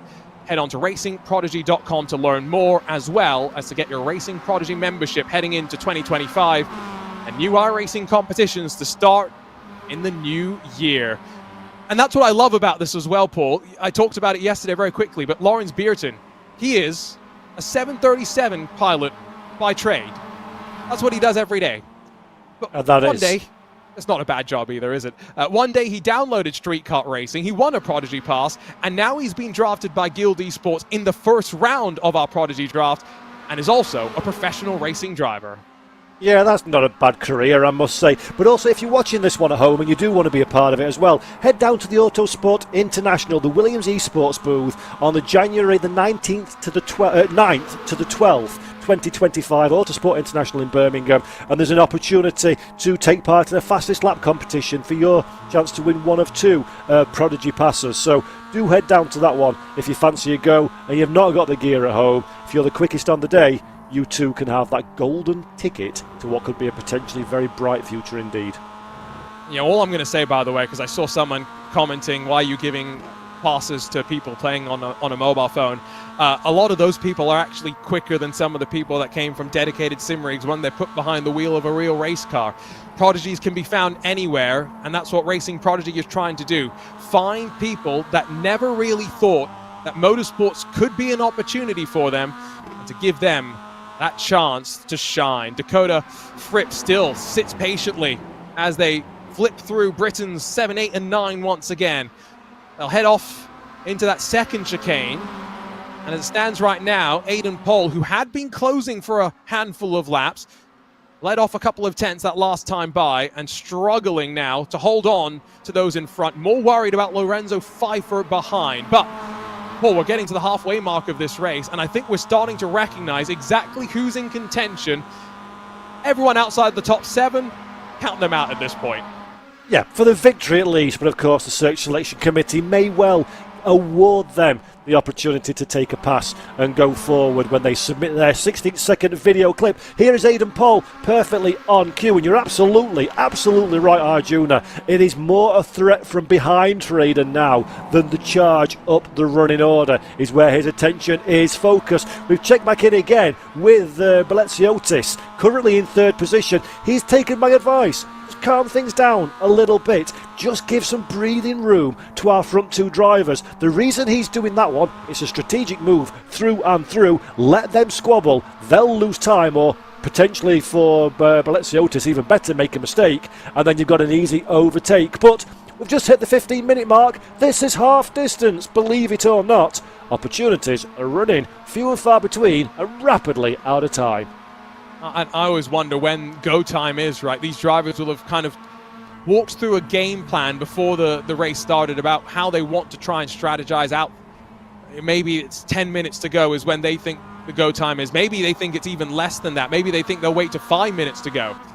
They'll all be thinking about that, and they'll have a definite a moment at which they will flip the switch and really start to push. I will say, Aiden Pohl, if he works with Lorenzo Pfeiffer here, they could close up. Pfeiffer a bit wide out through Britain, kicks up a bit of grass as he puts 2 wheels off the track and allows Aiden Pohl a bit more breathing room, which gives you that opportunity to look forward for just a few moments' time. Try and bridge a gap which has not yet grown to over 1.5 seconds, which is where we believe the draft window for this car is. Problem you've got, though, of course, is if you're the likes of Aiden Pohl, you pick up that slipstream, but the cars in front are all in a slipstream train as well. So it all kind of evens itself out. The only person that's not benefiting from that is our race leader, Theobald Prevost, who, quite frankly, I'd rather take track position over slipstream every single time. And Prevost doing good job at this moment in time, but we're right on board with Dakota Fripp. Now, look how close we are. Basically, the gap of a bonnet between the two. We're going to have a look down into Old Hull Corner. This is the move for the race lead. Can he get it done? Dakota Fripp, a little bit of secondary contact, but let's see Otis behind. He sees an opportunity too wide as we start to run down the hill. Now Otis goes for the race lead. He's got the outside line. That's not where you want to be. Fripp just holds on to that one, and in fact, it looks like we're running a little bit deep. That opens the door for George Robinson, Arjuna, to buy in. And Thibaut Prevost got a slowdown. That's why he had to bleed off so much speed. So he's gone from the lead to 4th position in the blink of an eye. And that's why you were wondering, track position, is it important? Well, if you have the track position, you're not always in control of your own destiny, and you've got to respond to the moves from those around. George Robinson now put into the hot seat of being given the chance to make his move. Bit of a mistake for both first and second as they come out of Britain's. Bellizzi with a great run. He's almost pushed off into the grass. He's got so much speed. And Robinson's going to cover the inside and hold on to second for now. But look at all of that. Aidan Pohl, Lorenzo Pfeiffer, 6 at the front. 12 and a half minutes still left to go. And a Prodigy Pass on the line. This one is ramping up to gas mark 9, it has to be said. Look how close these drivers are. George Robinson riding on board now with our second place driver. That is Vasilios Belleziotis behind, and I have to admit, it was a golden opportunity for Belleziotis to take that race lead. Perhaps he got a little bit greedy, trying for too much too soon, but it is working very nicely indeed. Almost a bit of bump drafting. You do not want to be on the inside. Has Robinson recognised the gap? Yes, he has. Belleziotis, a little bit of contact between the two of them. There is Aidan Pohl, there is Prevost as well. 3 wide as we cross the line for the run down into Old Hull Corner. There is an opportunity to go side by side. Can you fit 3 Mazda MX-5s? No, you can't quite do it on this occasion. Robinson though on the fight back.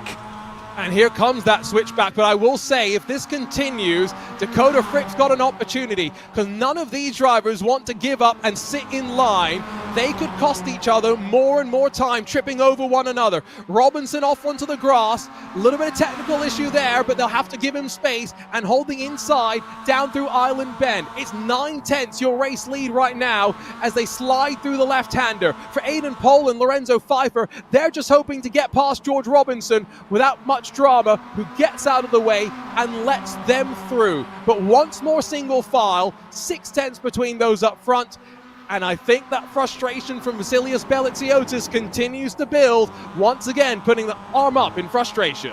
Look at this one. Aidan Pohl, through all of that excitement, has now snuck his way up into 4th position. Robinson all the way down in 6th. He shuffled to the back of this little train that we see at the front of our field. Just over, a whisper over, 10 minutes left in this race. It is Dakota Fripp from Thibaut Prevost, and then Vasilios Belleziotis in 3rd from Aidan Pohl is our top 4 drivers. Blink and you will miss them.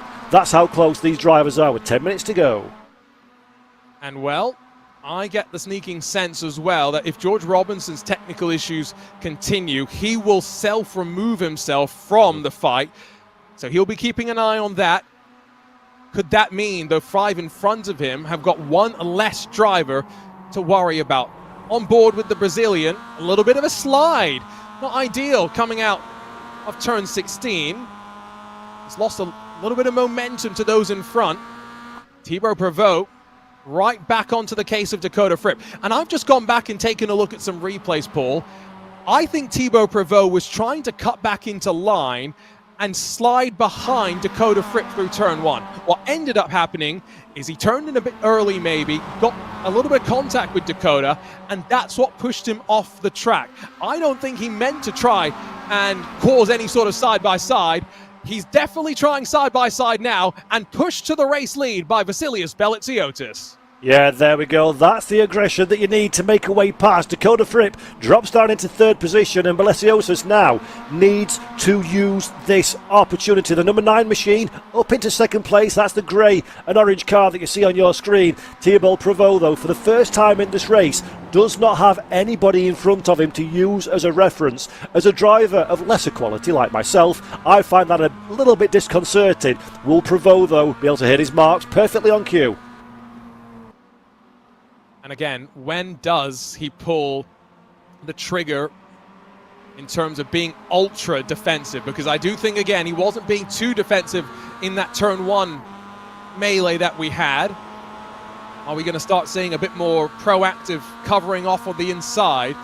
Two former teammates, let's not forget, battling here as well. Thibaut Prevost going to hold on through the right-hander, excuse me. Well, as how many retirements are we up to now? I make that 7 or so. This has definitely been a race where race control has been kept very busy. So a big shout out to our team behind the scenes at the Williams Gaming Club, making all of this possible. Beliziotis pulls alongside, and as we close in on less than 8 minutes left to go, it's another switch for the lead, and Prevost once again lazily trying to cut back into line, this time with a little bit drama. Down to Denton's, he's still got the inside line into Cascade, and behind him, Dakota Fripp's trying to decide which way to go. He'll try and follow up the inside as Prevost cleans his way back to the race lead, but a nice little sequence. This is not done. Yeah, good bit of driving from both of those drivers. I did think Prevost was maybe a little bit out of kilter on that one, but he got the job done, knew exactly what he was going to do. Has a defensive line into the hairpin, as is his right. And look a little bit further back. That is Robinson, and Pfeffer has one as well. So Robinson, technical issues aside, still fancies his chances in this one. Currently in 6th position, but as you can see with your own eyes, that could change very quickly indeed through the chicane. That's a great little switch, though. George Robinson able to recognize that Lorenzo Pfeiffer was going to end in some struggles, and Pfeiffer in the wall has lost his front bumper. Beliziotis back to the inside at turn 10, but blocked off once again. One by one, contenders are dropping from this battle. Beliziotis lunges up the inside out of nowhere as they cycle out through Druids. That came absolutely crazily. He's now lost some speed as a result of it, though. But wheel to wheel, you can do this for the rest of the lap. There'll be 2x2 in sequence as well. Aiden Pohl alongside of Dakota Fripp, and 4 drivers in contention. 4 worthy winners as well of a trip to Prodigy Week in 2025.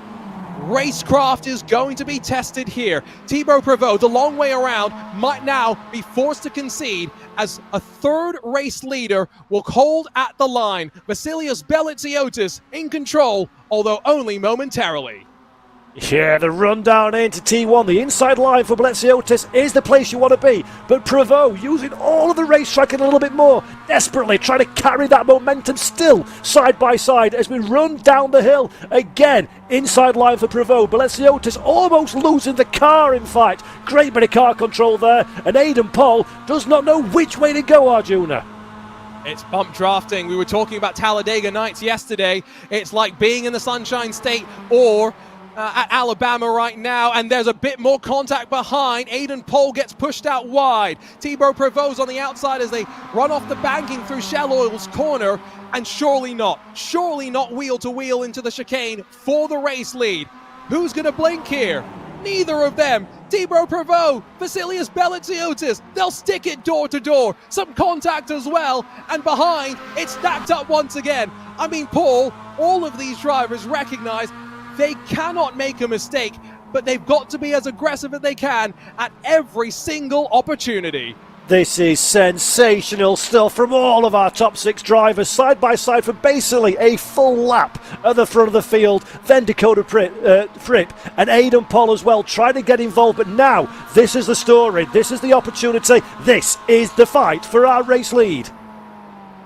I don't even know which way this goes at this point. I think Thibaut Prevost wants that track position like Paul was mentioning earlier, but Beliziotis, that frustration seems to have gone, now replaced with steely determination.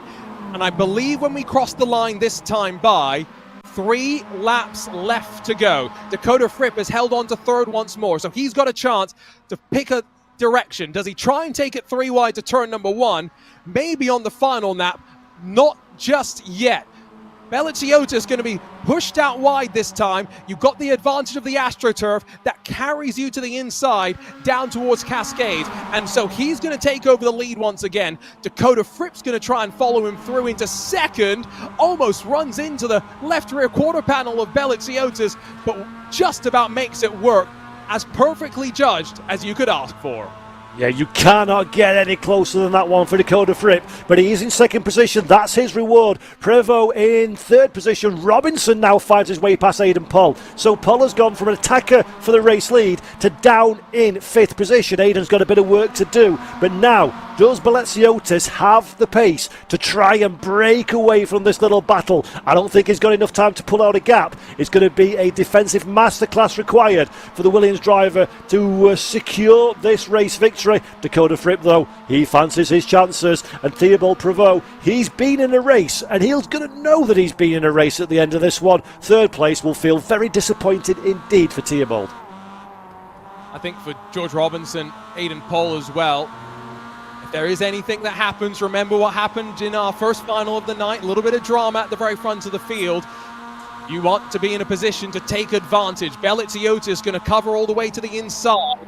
I'll run down towards turn 15. That was smart, just reminding Dakota Fripp there's a time to make the move. It's not just yet. They'll have 2 laps to go at the line. I think I'd want to be sat in second right now, but that's just me. That's why I'm in the commentary booth with Paul and not behind the wheel of one of these Mazda MX-5s. Dakota Fripp pushes a bit too wide. Here comes Thibaut Prevost with the pressure. Confirmed, 2 laps left to run. Baleziotis in control right now, but 5 in contention. Who comes out on top?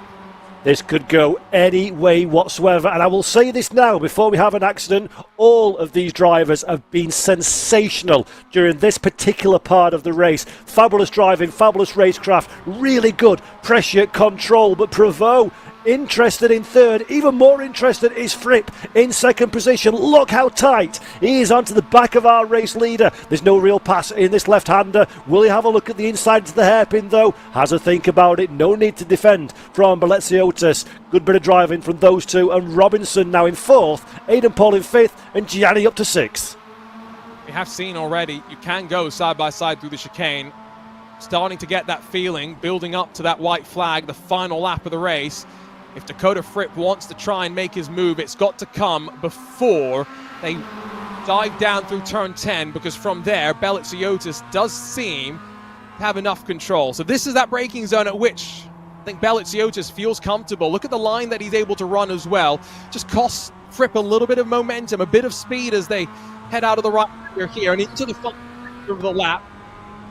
Paul, we've had 3 great finals over the course of the weekend so far. It's been a ball working with you, and this really has been the best race of them all, hasn't it been? Oh, without any shadow of a doubt. It's been absolutely fantastic, and it's always good to end the show on your best foot forward. That's exactly what we're seeing now, but let's have a look again. Prevost has a look to the outside. Frankly, Prevost needs to make any of these drivers need to start their move now, because we've seen a full lap side by side. Make your move now, and in about 1 minute's time, that's when you get to take the result. For one of these drivers, a trip to Prodigy Week and a chance at a professional racing contract lies in front of them. For the rest, disappointment, and so they will throw everything they can to close out 2024 here in the Prodigy Racing League iRacing Mazda MX-5 Cup Final. We ride on board with Thibaut Prevost, who started this race from pole position and controlled for much of the opening laps, but it's going to be a drag race in towards turn 4. What does Dakota Fripp, the American, decide to do? Not to push the case just yet, Paul. It will come down to the back half of the lap. Yep, it's all about keeping your powder dry now. They're all going to know in their mind exactly where their best opportunity is, and every fibre of their being is going to be pushed towards said opportunity. Baleziotis, he's getting more and more thinking about that checkered flag.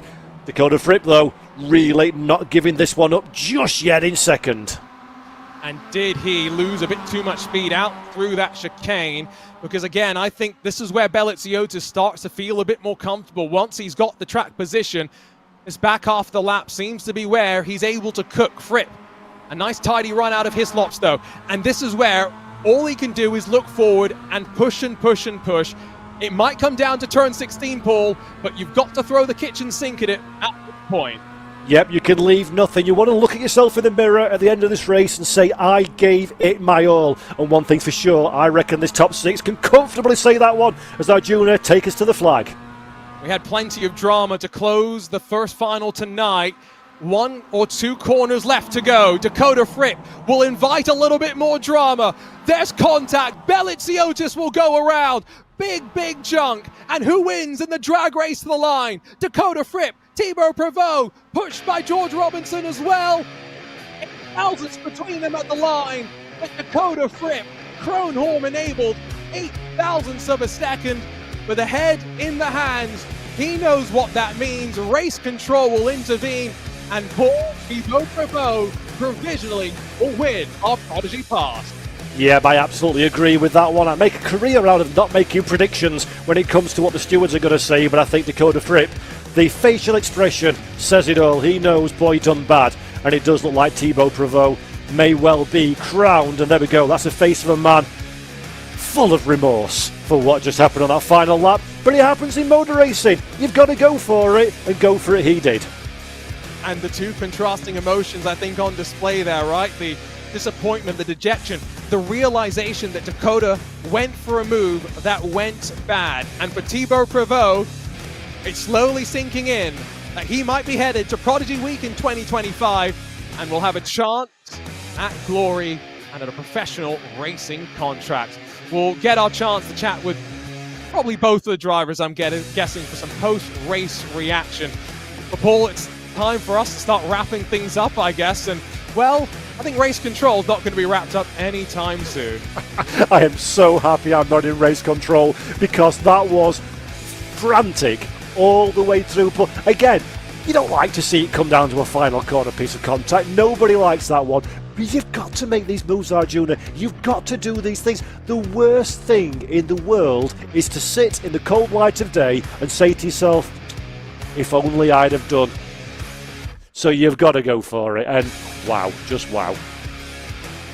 So I think we're going to try and catch up with an interview with our drivers. So see who's standing by for us down track side. But I think right now just trying to figure out exactly who is ready for us down in the interview area. The joys of live broadcasting. At least, Paul, commentator's cursed. My camera hasn't turned off on us just yet today. Oh, that is a mistake making that statement. There you go. Fantastic. But honestly, I don't know how long we're going to have at the end of the show after the interview. So I just want to say, Arjuna, it's been an absolute pleasure to work with you today on this one, sir. First time that we've worked together, believe it or not, having both been around for a while. And I think we've enjoyed 4 really sterling, stellar, exciting races, haven't we? And a great show from all of our drivers.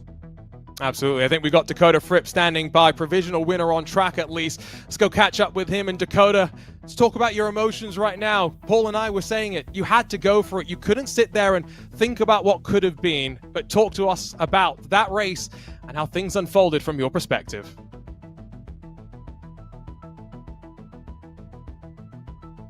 I don't think we've got a copy right now on Dakota, so we'll see if we can catch up with him in a few moments' time. We'll bring Paul back in to join me right now. Paul, don't worry, we're not throwing you away just yet. You get your back with me. Yeah, as we were saying though, right, go on to racingprodigy.com as we just wait for some chats with these drivers, because next year there's going to be plenty more competitions, Paul, and across different racing platforms and simulator titles as well.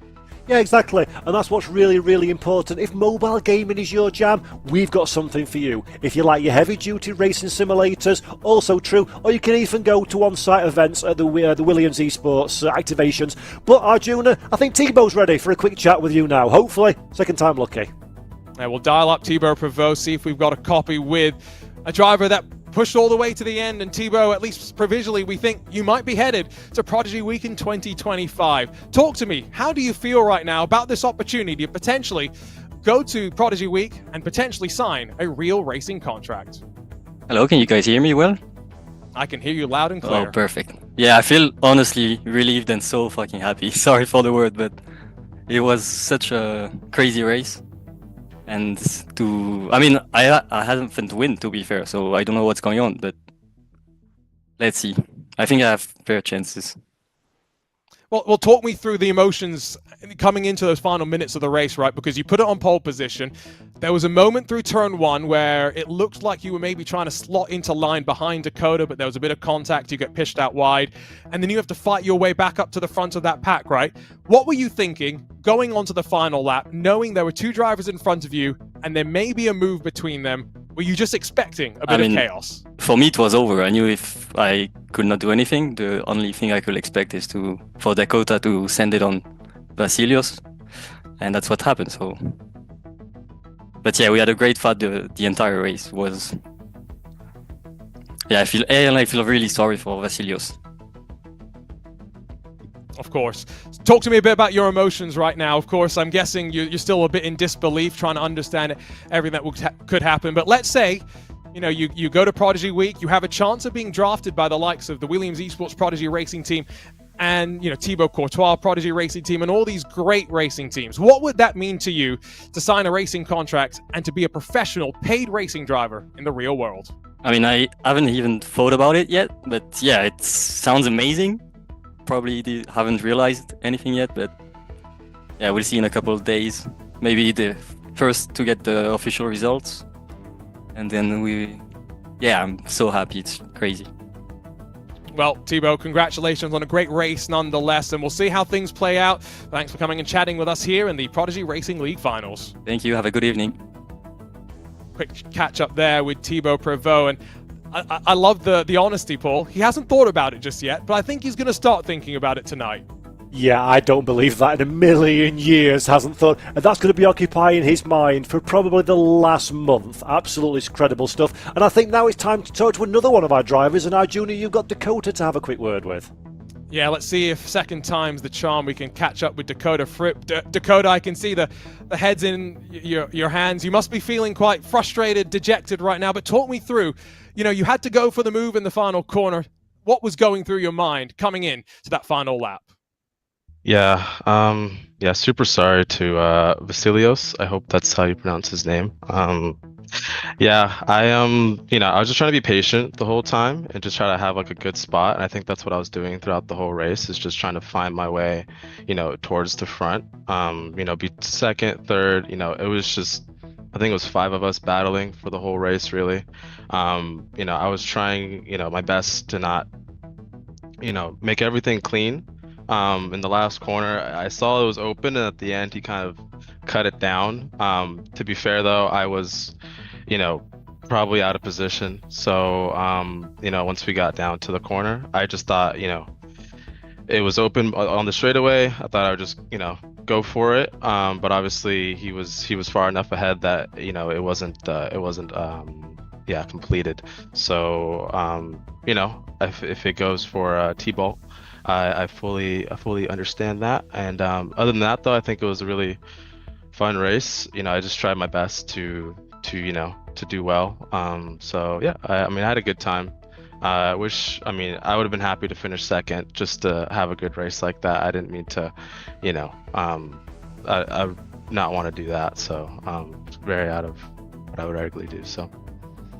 I think we can all appreciate your honesty as well, so thank you for that. But let's talk about the weekend as a whole, right? Let's take the finish aside. You were on course to finish second. You finished, 6th yesterday in your final in the GR86 Cup. So overall, you've really shown your case for why you deserve a Prodigy Pass. So are you still thinking that Prodigy Search Selection Committee, the 60-second video, you've got a chance to really make your case for why you should be at Prodigy Week next summer?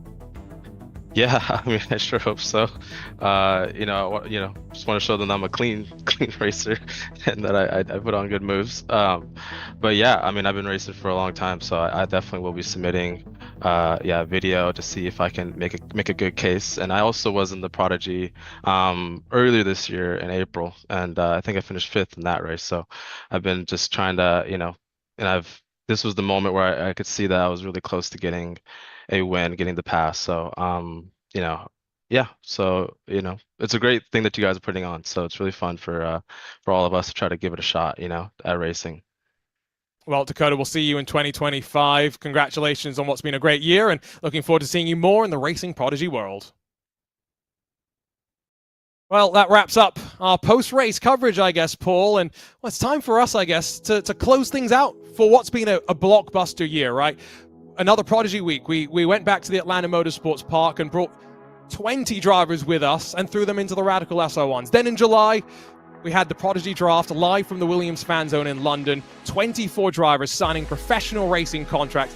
And then last month, the Prodigy 3 Championship kicking off at the NOLA Motorsports Park. It's been a great year for this E-to-Real pipeline. I think next year it's only going to get bigger and better. I can't wait to be part of it alongside with you and the team at Williams as well.